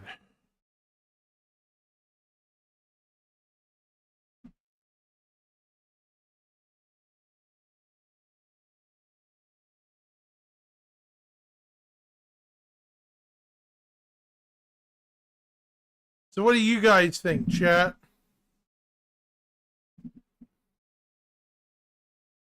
You think they've already come up with some other factions, maybe? I hope. I kind of hope they have. Because, sure, they have the People's Alliance and they have the Moraine ready for Nyx. But they definitely need at least two other factions, you know, like minor factions to flesh out the system entirely. At least 2 to 3 other factions minimum, and we're good. Right? That's at least how I feel.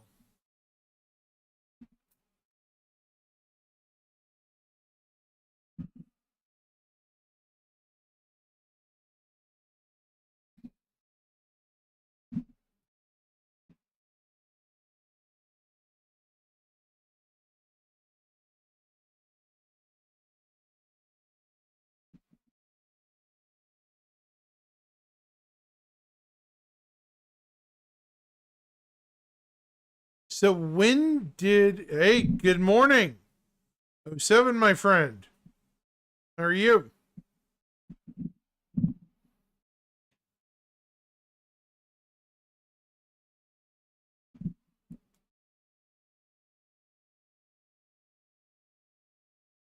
a universe. It's a huge amount of work.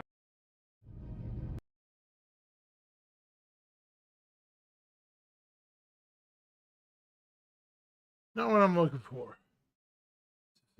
It's December, and teams and studios. So, here's the thing.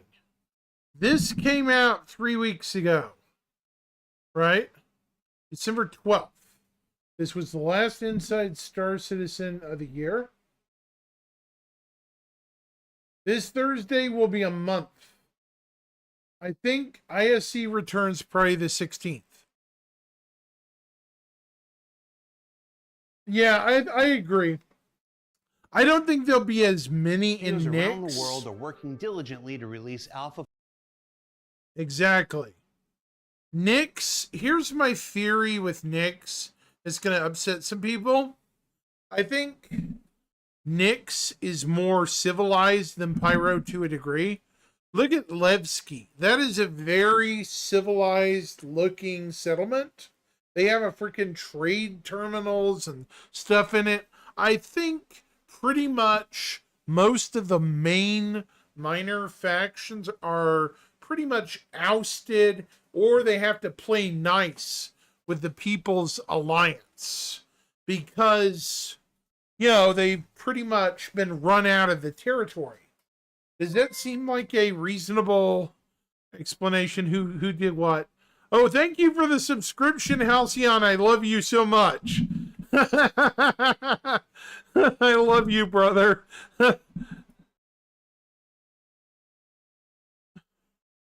Oh my God.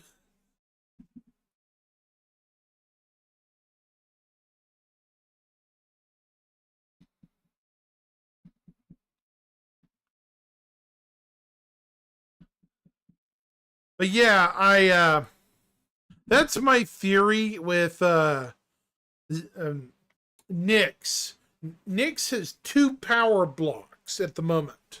You know, you have the Moraine and the People's Alliance. I love these puppets. Hey, those puppets are awesome. I want these puppets. I do, so badly. Give me the puppet Jared. Hello. I'm Jared. I really don't know what I'm talking about every week. Sorry. My impersonation is very terrible, but still it's very funny. I'm sorry. Jared Huckabee will probably hunt me down for that mockery, and yeah.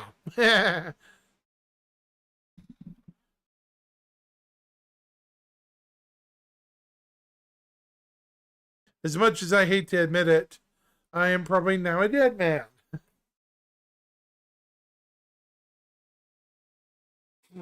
Yeah, they do need to sell them. 4.0 into all players' hands before the end of this year. And on this last ISC of 2024, we're going to take some time to revisit many of the aspects that we hope will make this patch the biggest in Star Citizen yet. So let's jump on in with Patch Report 4.0. Oh, and remember, this is just a quick summary. If you're looking for an in-depth nitty-gritty of each feature, check out all those dedicated episodes we just did. You'll learn more from the developers than you ever will from me. So let's do it.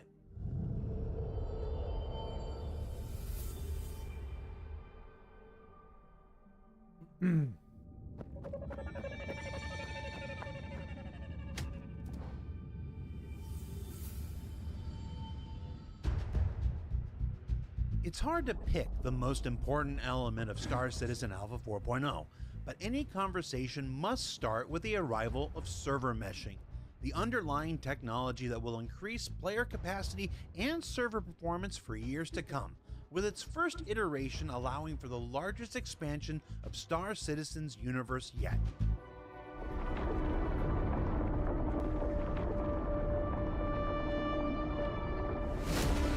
And you'll get to that expansion through our first jump point, connecting the Stanton system we've known and watched evolve since 2015 with the nascent Pyro system, as players and spacecraft alike traverse back and forth between 2 different star systems.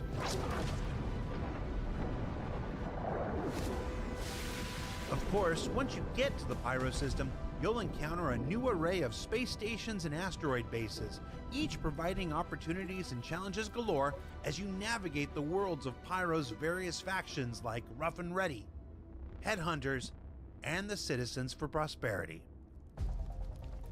And within these locations, you'll discover my pick for most exciting new feature of Alpha 4.0, the Contested Zones, where citizens will battle it out against NPC and player alike, solving puzzles,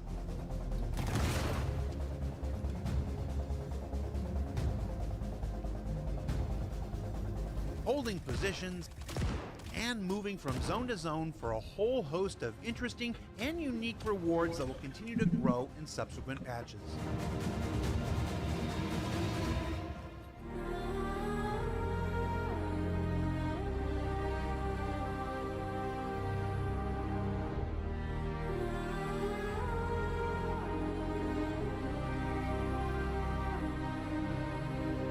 Then, when you're ready to explore further, the planets and moons of Pyro offer 11 new terrestrial locations full of adventure and commercial advantage aplenty, with its 6 planets and 5 moons playing host to a variety of encounters to discover in settlements independent, outlaw, and derelict alike.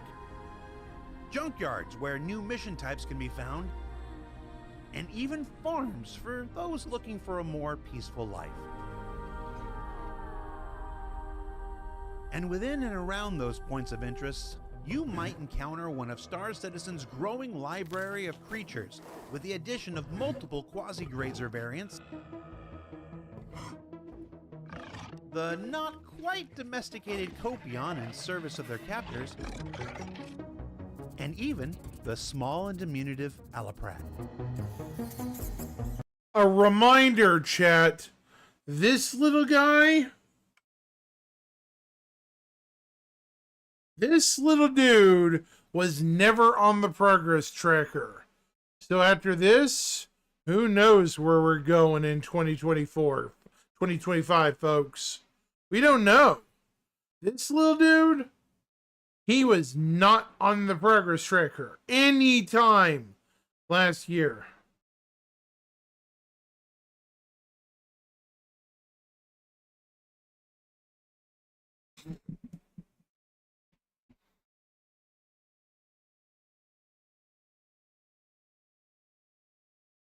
Yeah. Alaprat. I'm hoping for subspecies of this creature too.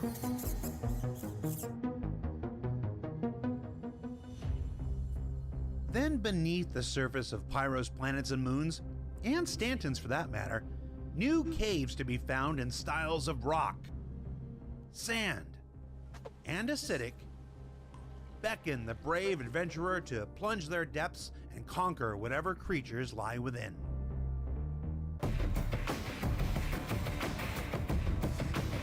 And throughout it all, 4.0 also includes the next major step forward in our ongoing economy overhaul and mission system refactors, with continuing adjustments to vehicle components, consumable weapons like missiles and torpedoes, fuel prices, mission rewards, and much more.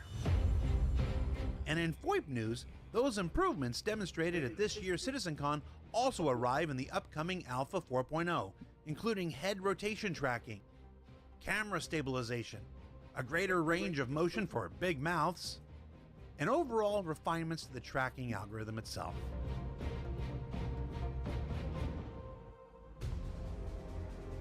And then, of course, we can't forget spaceships, where the Anvil Carrick blast shields and opening cargo doors make their long-awaited Finally! debut. This has been a Let's long see that time coming, whole chat. animation there. It's useful.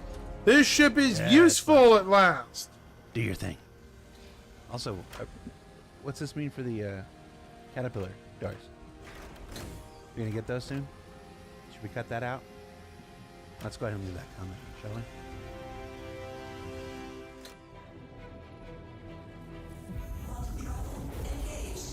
Quantum travel gets its next evolution with new variations to acceleration rates, fuel consumption, and maximum speeds based on each Quantum Drive's grade and class.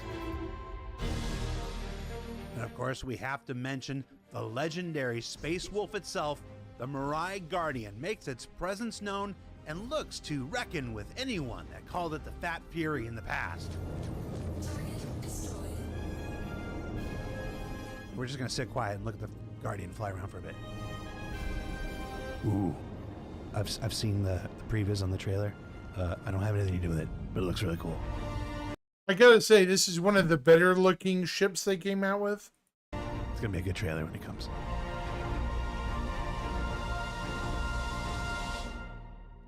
All in all, Alpha 4.0 is shaping up to be the start of a new chapter in the continuing story of Star Citizen's development. And while this will be the last time that we see each other before the new year, keep your eyes on the RobertSpaceIndustries.com website and social accounts for more details about its upcoming release. And from everyone here at Inside Star Citizen, thanks so much for letting us share the people and process of game development with you. Enjoy your holidays, spam John Crew with jalopy for me, and we'll see you all here next year.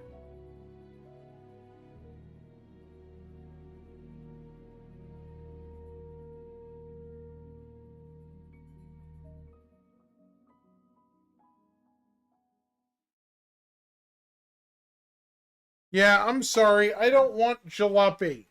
I don't want junk heap. Why would I want junk heap?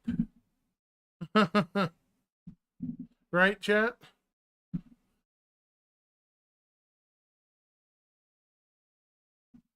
Why would we want flying junk heap?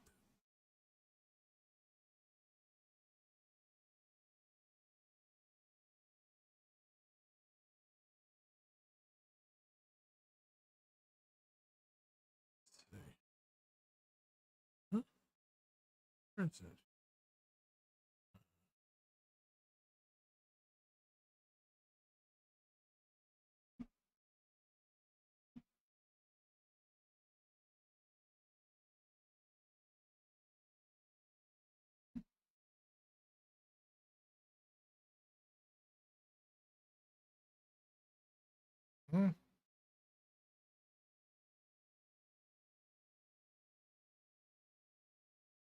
Must be overloaded or something. That's strange. Might have to check the bandwidth. It's strange.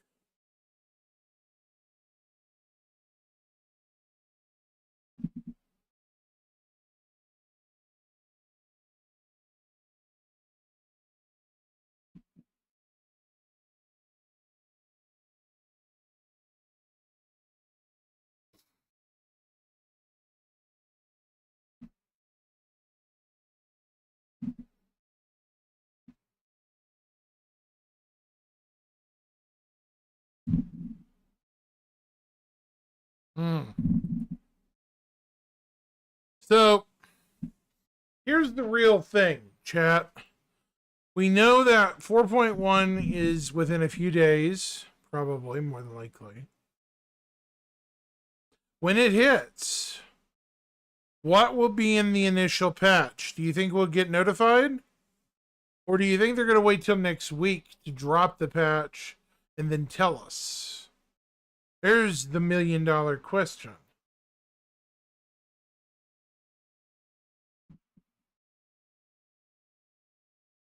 Kind of curious if they're going to just drop it on us or, you know.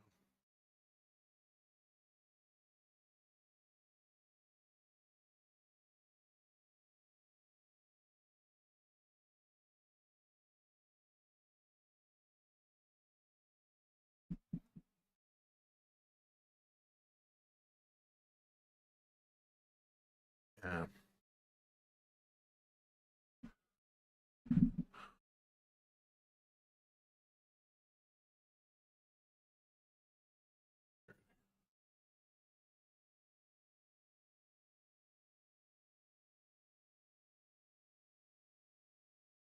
Huh.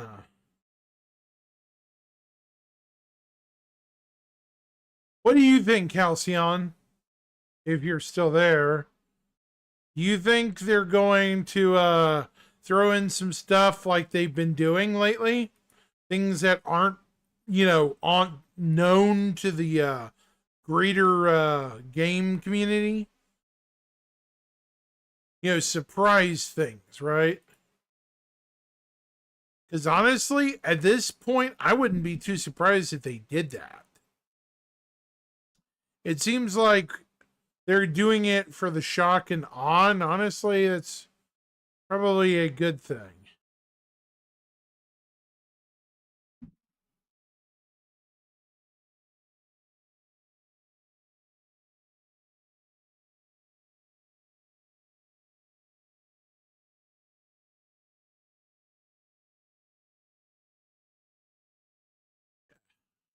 Yeah. Like most stuff, we'll have to wait and see. They'll probably add some things and probably.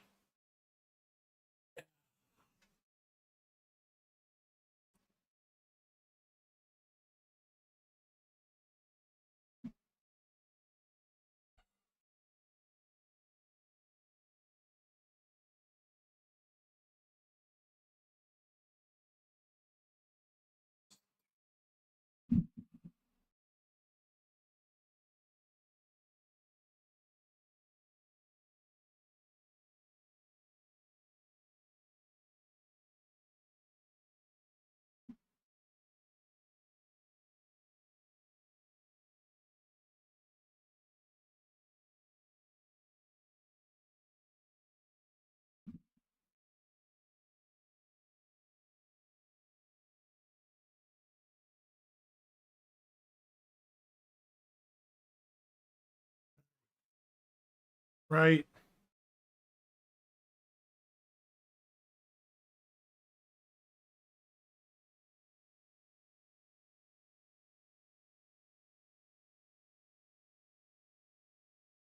We had to start spotting first. That. Then the last.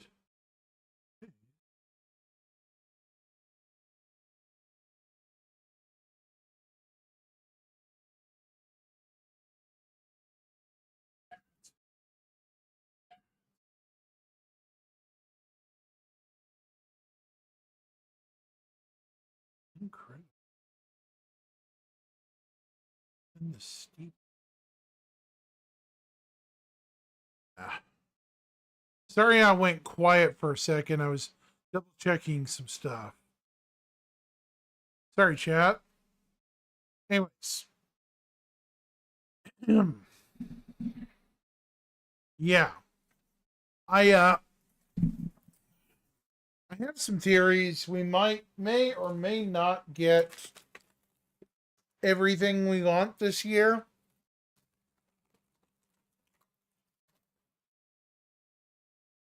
However,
okay, so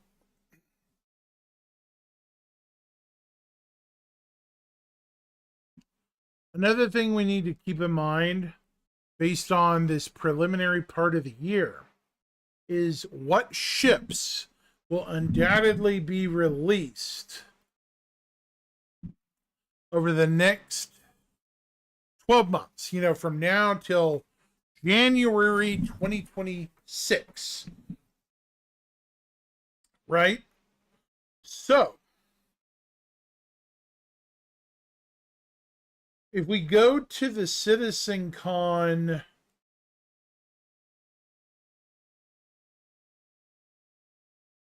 for last year.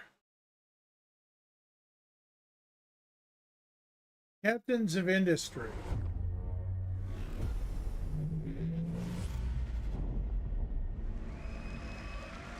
Hi, everybody. It's good to see you all again. Today by going to. We're going to skip through some of this. In case you don't know me and you weren't listening to Gyro there, which I do quite a lot. Nah, let's go ahead and listen to the whole thing. Because it's short. It's 30 minutes. So, John Crew, who we love you, John Crew. Hi, everybody. It's good to see you all again. Love you too. Excited to be here. In case you don't know me and you weren't listening to Gyro there, which I do quite a lot, my name's John Crew. I'm the vehicle director. My name's Ben Curtis. I'm the vehicle art director.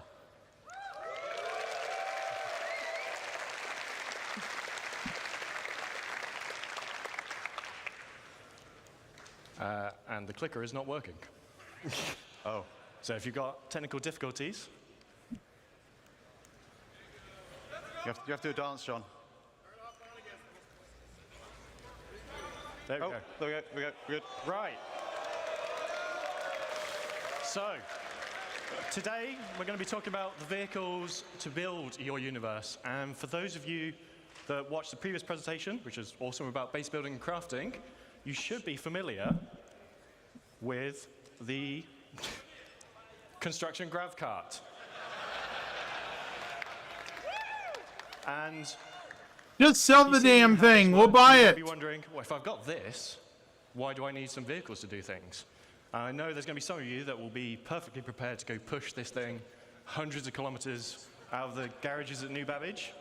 But realistically, you're going to need a ship to put it in. It can't carry supplies by itself, so you're going to need to put... Can I just pause for a second? Sell this thing for $30 LTI CIG, please. 35 bucks, maybe 45. It will sell. Even if it's for temporary structures. My God, they're missing the point on this thing. As much as people buy vehicles, they'll buy items that are freaking useful too. This was my one huge gripe about SitCon last year. They showed us things that we could not buy and still have not been able to buy. This made me so very understandably angry. Because who doesn't want to be told, oh yeah, you can't buy this? Well, why not? Right?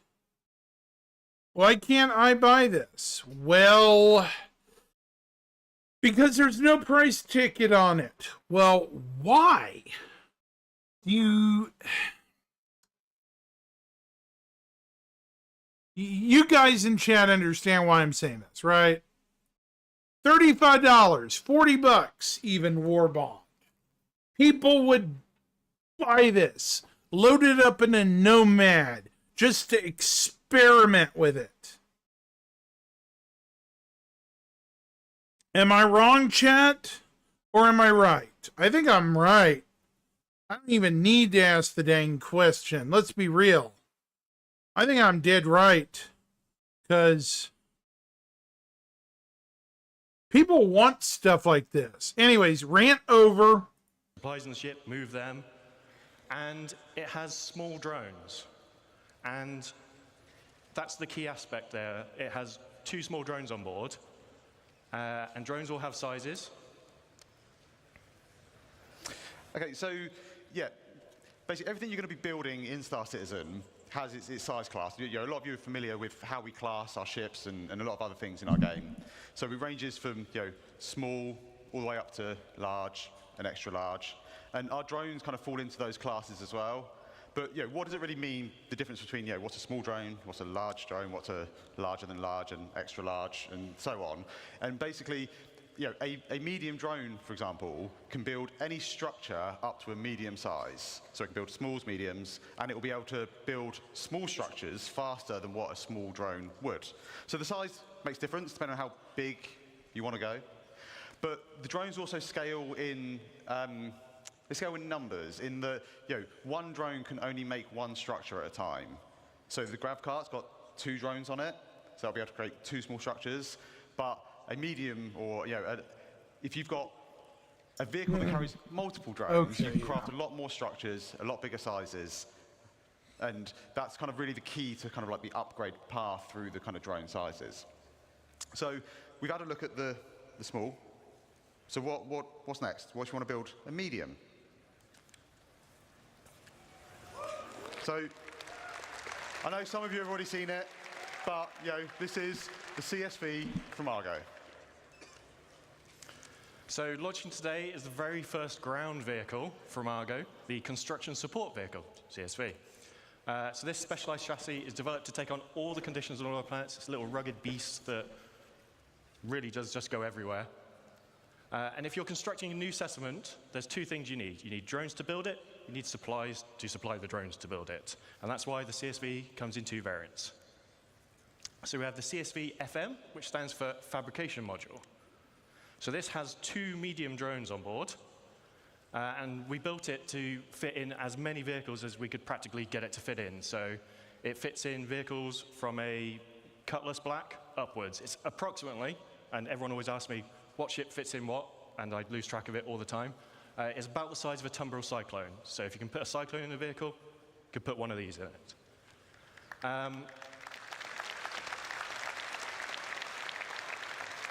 Obviously, 2 medium drones on board, and then it has an internal storage tank for resources. So it has a very small version of a freight elevator built into the back of it. So you feed it 1 SCU crates, it absorbs them into the holding tank on board, and then the drones will come back to the vehicle to refill. And it also has a size 0 serial generator on board for a bit of added protection.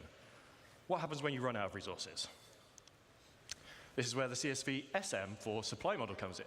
So the second CSV-based vehicle in the game, and this has a traditional 4 SCU cargo grid on the back. So 4 1 SCU boxes, 2 2 SCU boxes, 1 4 SCU box. Depending on what you buy, you can use this to bring it and move it around. So this is the perfect companion vehicle to the CSV FM. Said that. Shield generator as well. Moves about 28 meters a second. I could not, my brain is fried. I can't remember what that is in miles per hour or kilometers per hour. And it is available right now to drive in SC Alpha 324.2. Available at playersc.csv.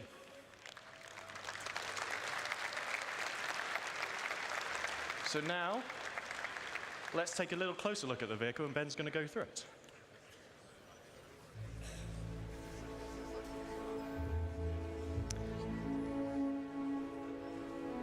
Okay, so what we're seeing here is the in-game version of the CSV.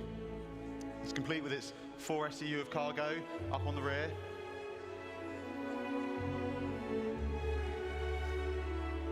And I think the CSV kind of really builds on what Argo is known for as a manufacturer. It's got those kind of like really kind of hard industrial looks, and I think it helps it kind of feel at home on any build site. All of its components are easily accessible. And I think the exterior is like real dominating factor. It's those kind of large all-terrain wheels, and then that's kind of backed up by just simple, smooth, sleek lines. We've got the front-loaded cab that puts all the controls kind of right in the kind of where the player needs them, and I think that's one of the keys to the ship as a whole, or the vehicle as a whole, sorry, is it's simple, it's purposeful, it's functional, and I think that just kind of just helps it to kind of feel part of that Argo family.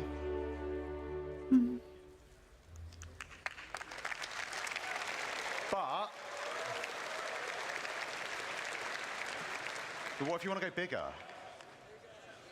Bigger? Bigger. Okay. So, introducing the Starlancer family. So, yeah, the Starlancer is basically a whole new family of vehicles, from MISC, and these are covering a range of different roles. Today, we're going to be talking about the first 3, which are the build, which kind of makes sense. And that basically Notice what he said, chat. First three. So that means there'll probably be more variants down the road of the Star Lancer. I think a lot of people miss that. There are going to be more Star Lancer variations. Anyway. basically is for all your large structural construction needs. We have the TAC, which is going to be for people that want a little bit more defensive or offensive excursions in our universe. And then we have the Max, which is a dedicated hauler, but it can still pack a bit of a punch. So we're going to take a bit of a closer look at all of them today. We're going to start off with the build. So this is the Star Lancer build from the outside. The key thing to take away here is you'll see it has the drone bays on each side, and then it has the drone resupply arms for allowing the drones to come back and resupply. Inside that room, you have the drone control center. So you have a single station inside, and this is where you control all your drones from, much like Luke showed you in the previous presentation. So there are 2 large drones held on each side of the room, so 4 large drones in total. And then there are 2 filler stations right at the front here, and these each hold 16 SCU of capacity, which can then go and load the internal resource tank to feed the drones. Drones that will then be deployed out of their little secret garages, and they go off and do what you've asked them to do. When they need to resupply, they'll come back, sit on these arms, suck up their resources that they need, carry on their day. That's the really important thing here, is that all these base building vehicles have enough storage on board to supply your drones. Obviously, if you're going to build 1 million things on your base, you're going to run out. But we want you to be able to have these vehicles and have knowledge that you're not going to be doing endless cargo runs initially to build your foundation, your base. You'll be able to build your base and have storage on that eventually, but these all get you going in the short term. So let's have a quick go over the stats. It holds 4 large construction drones. It's 83 meters long, 52 meters wide, 15 tall. I saw lots of rumors and chatters that people thought this was Freelancer size. It is not. It is significantly larger than the Constellation and Corsair. It's almost 600i in size, so it is a big ship. 2 S4 guns for the pilots, 16 missiles, remote turrets, and then 128 SU of cargo capacity in the build specifically. But what if you don't want to build stuff? What if, like me, you just want to burn stuff and destroy stuff? So introducing the Star Lancer attack. So like I say, this is designed to be a bit more aggression into the verse. So I think the first thing you're going to notice is the kind of the dual manned size 5 turrets. Now these give much better kind of broadside coverage from any of the other variants. And then on top, we also have like a dedicated hangar that has been specifically designed to fit a Mirai Fury inside. And I'm sure we will see plenty of other ships tried to be fitted inside. Successful or not. Yeah. We'll see. And I think John's going to run you through the interior now. So yeah, let's have a look over the TAC from outside to in. So this is the TAC in its default paint, so sort of military drab gray. Then internally, obviously Ben talked about the size 5 turrets. Then we have some drop seats behind, and these are on a deployable ramp, so you can do some ground assault. They will drop out, down. If you're doing a bit of ground assault, chances are someone's probably going to get injured, so there is an onboard medical facility directly behind there with 2 Tier 3 medical beds.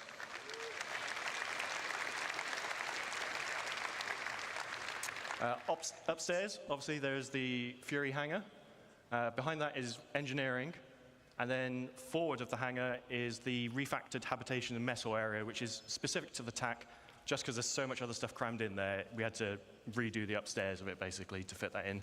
And we'll go over the more normal layout shortly. Okay, so yeah, to sum up, I think the TAC's obviously going to bring a lot more firepower from the other variants. Its shield's been boosted up to two size 3 shield generators. It's got the med bay with the Tier 3 med beds, drop seats, it's got the hangar, and it's still able to carry up to 96 SCU of cargo. And you can secure yours today by going to play.se/StarLance attack.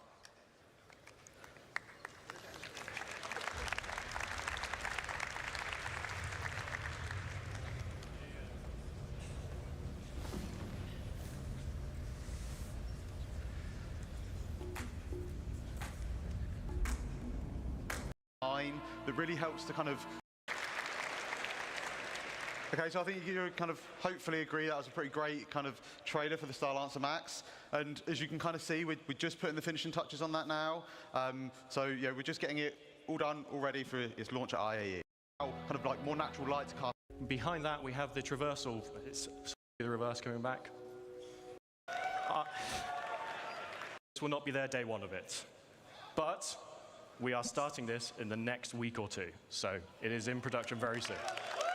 Pioneers in construction. So,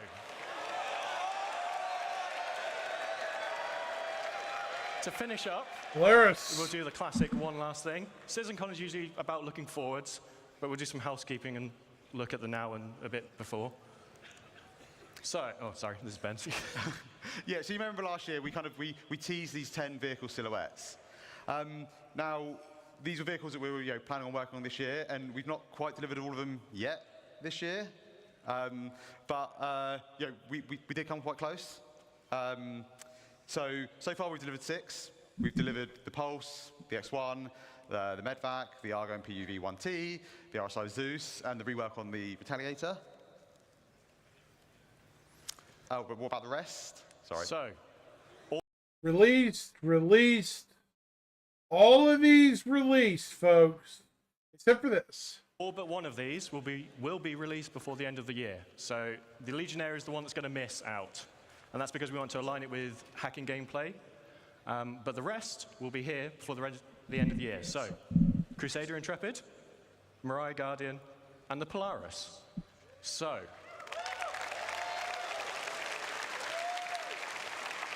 we have a few patches between where I am today standing on stage and the end of the year. But let's start with some things that you're going to see at IAE.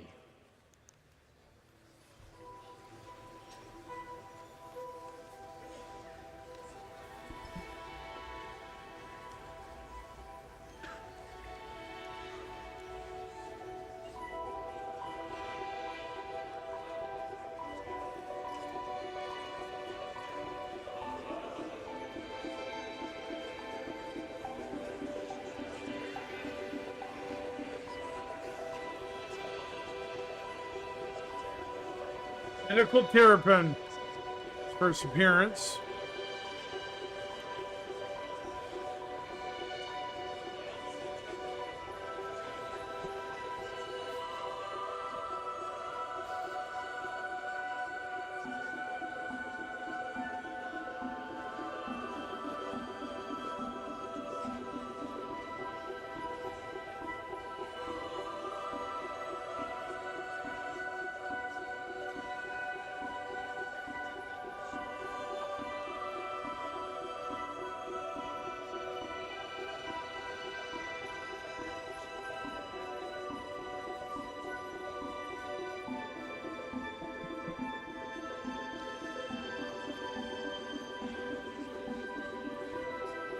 That's the Intrepid right there.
Be right back, chat.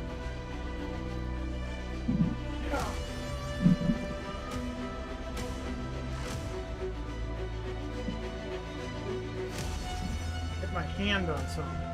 Hang on, chat. I will be right back. Be right back.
I'm back, chat.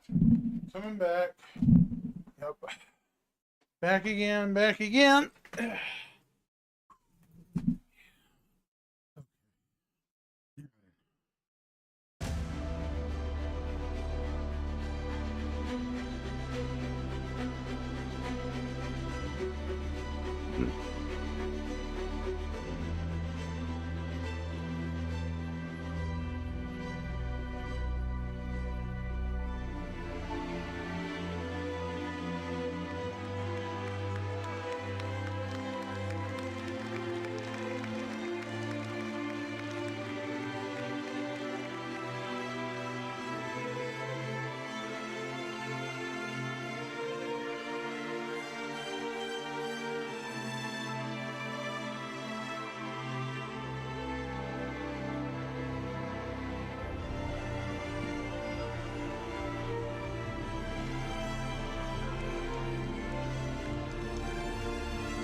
All right.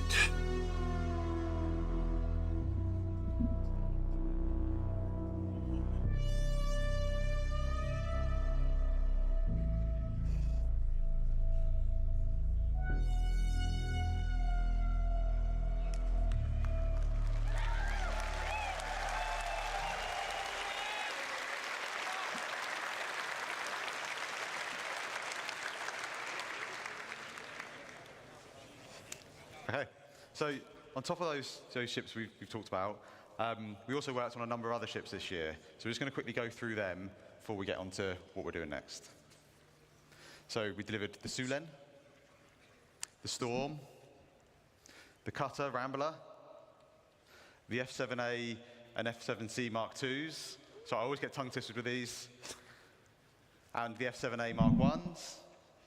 They also did the Santok EI, the Sabre Firebird, the Peregrine, and then most recently, the Argo Atlas. So, like last year, where we delivered Be right back. Be right back. We're going to talk about these when we're likely going to see them. Yeah.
Coming back. Sorry, chat. I had to double check my weather forecast for the next few days. We have a snowstorm coming in, and the last thing I want to do is just, second guess going to an event and having to get locked down in the middle of it, Definitely not fun.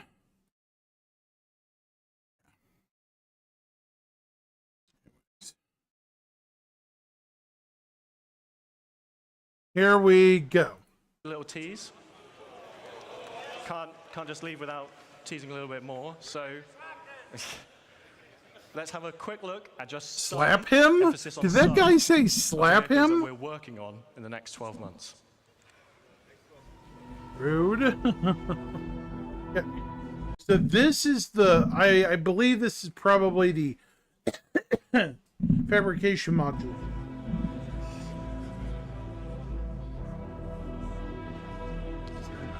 That is not the fabricator. That is something else. See, this is the fabricator. This is something else. Some sort of Ballista variant or Atlas variant. Super Hornet.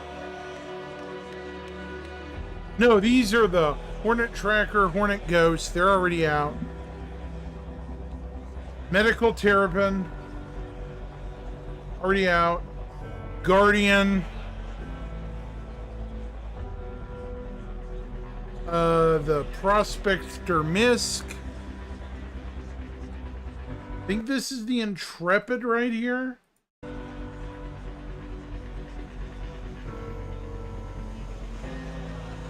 No idea what that is.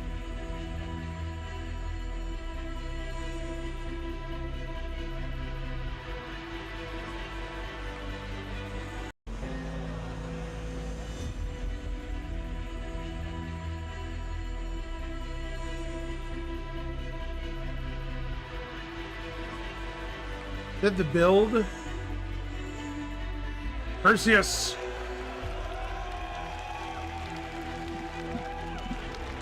Iron Chad.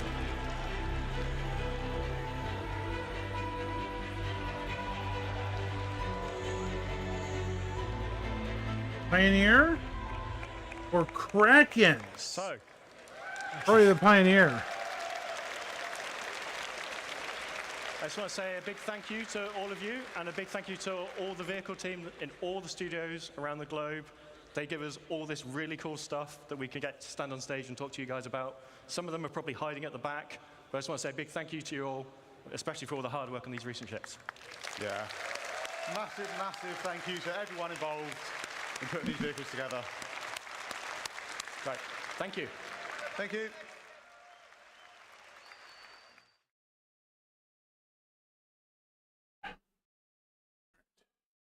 So, with that being said, yeah, we're probably going to end up with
Mm.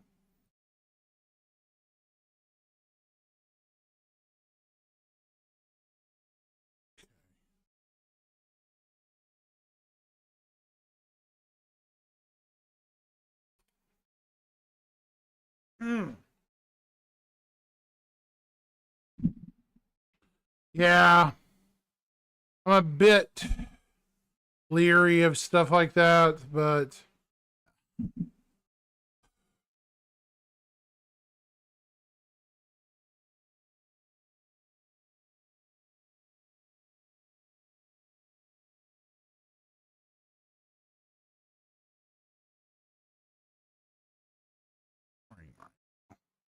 where'd everybody go? Dead right now. Hmm?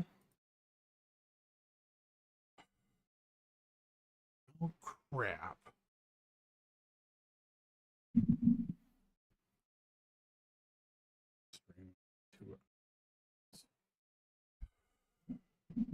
Yeah.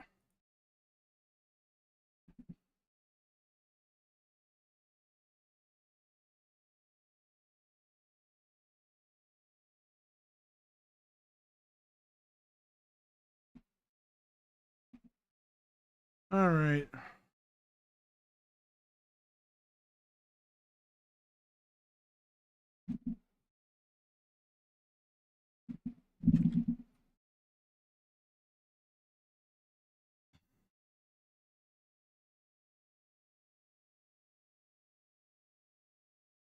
Hey, Dark Thorn, what's up, man? Long time no see, my brother. What up? Trying to get back in the swing of things. How are you?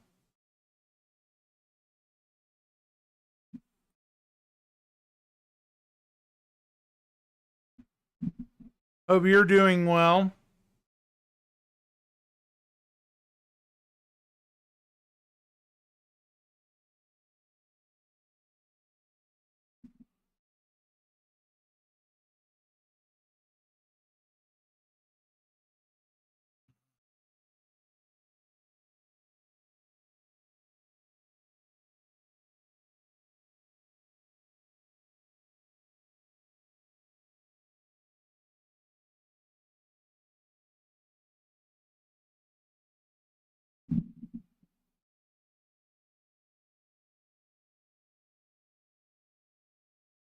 Oh my goodness.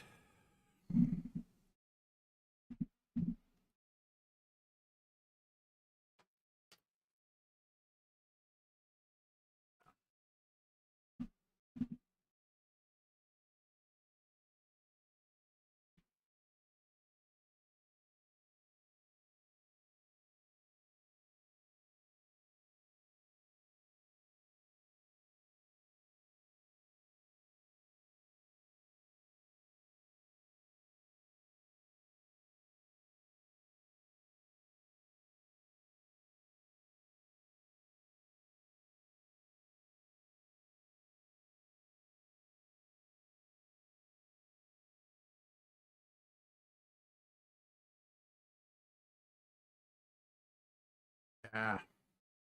Right.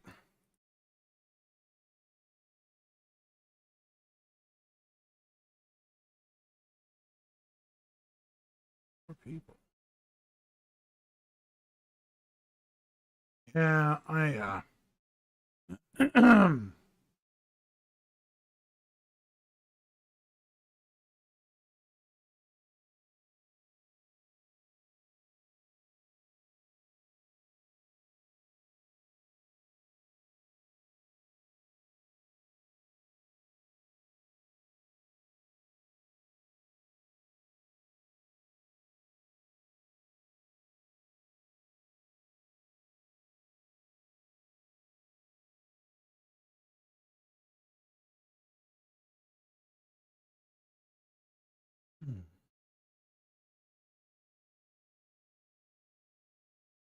Hmm.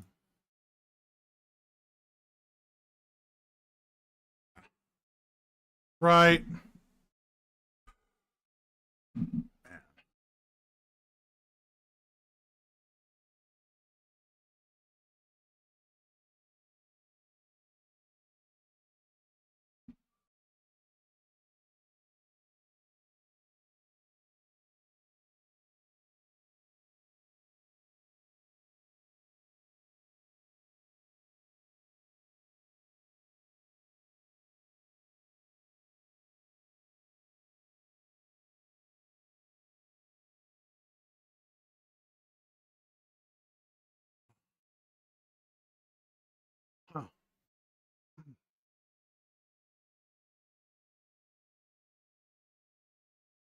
Interesting. It's kind of bored tonight. Super weird. So, don't forget, I think Inside Star Citizen starts in about a week, maybe. Let's actually see when ISC came back last year. That's what I'm curious about. Inside Star Citizen last year. See, we're on the 7th of January already. So let's go to that.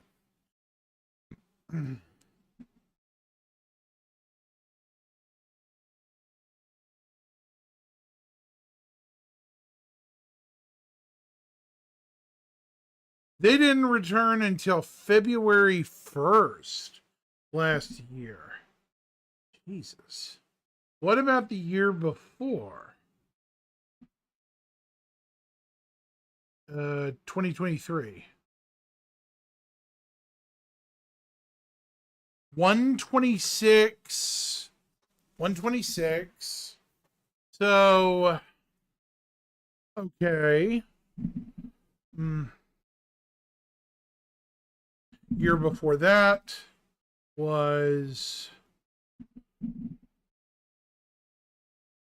127, and 2021 was 121. 2020 was 123. And 2019. Okay. So it looks like it's going to be either the end of January, which this follows a pattern.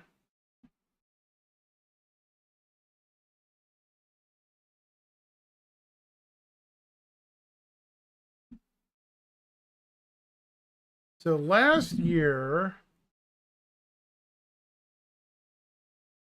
it was 12/14 to February 1st. 12/14 to February 1st.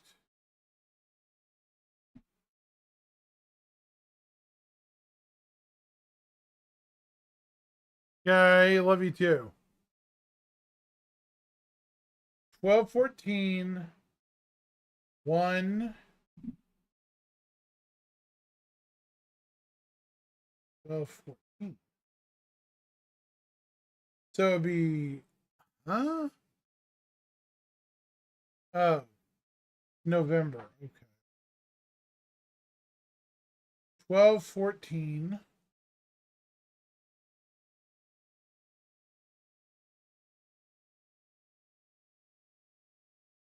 4, 5, 6, 7 weeks. There's a minimum of 7 weeks later. So exactly when was the last ISC this year? 12/12. So go back. 1, 2, 3, 4. See, another 3 weeks. 4. There's 12.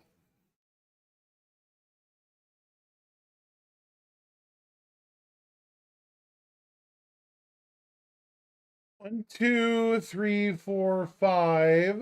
This will be the 5th week. 6 and 7. So either be the 23rd or the 30th this year for the return of Inside Star Citizen. That's my guess, chat. Either the 30th or the 23rd, which will be about 7 weeks. And it will be the end of, pretty much the end of January anyways. So There's no way I'm probably not wrong, right?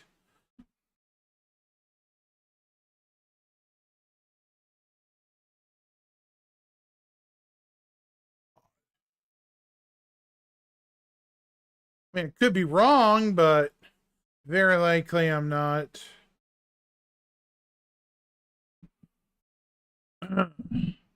Unique viewers 12. Wow.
Okay.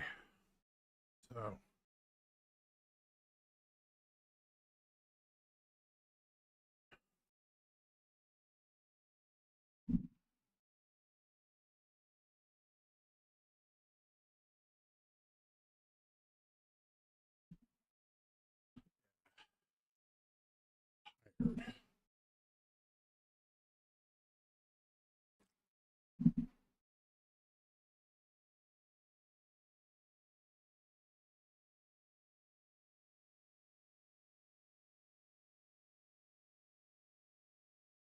Okay.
Yay, I've actually figured out how to work these things.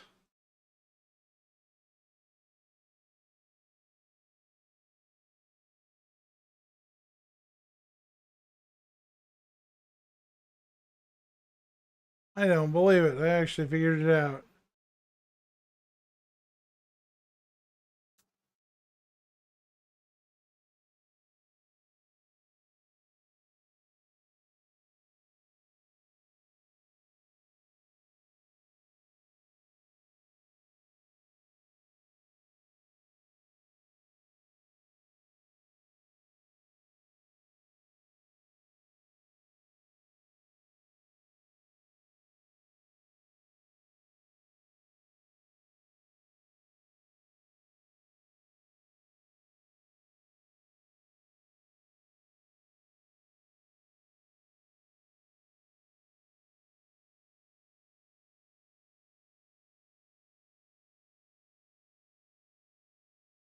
Yeah. I was just testing that chat. You don't have to contribute, but I will start running polls and stuff. So, something more to do, you know, right?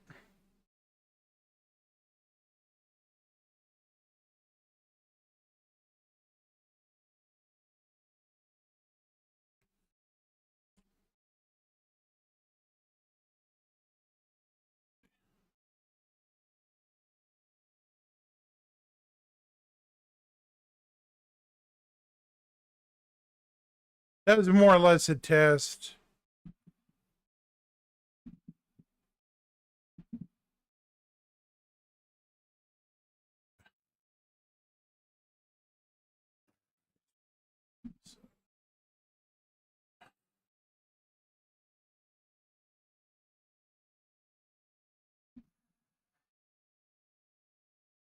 About done.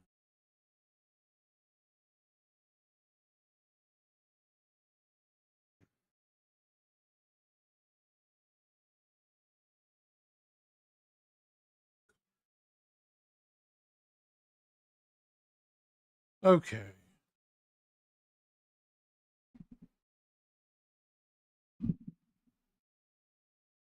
Folks, I got to go to sleep, but I'm going to raid a channel. Let's find somebody who's up and about, following, who's worthy of being raided. Find somebody who's a friend or... Ah, here's somebody. Perfect. We're going to raid Buster the Destroyer. Go pay them a visit. Have fun, chat. I will see you later. Starting raid now.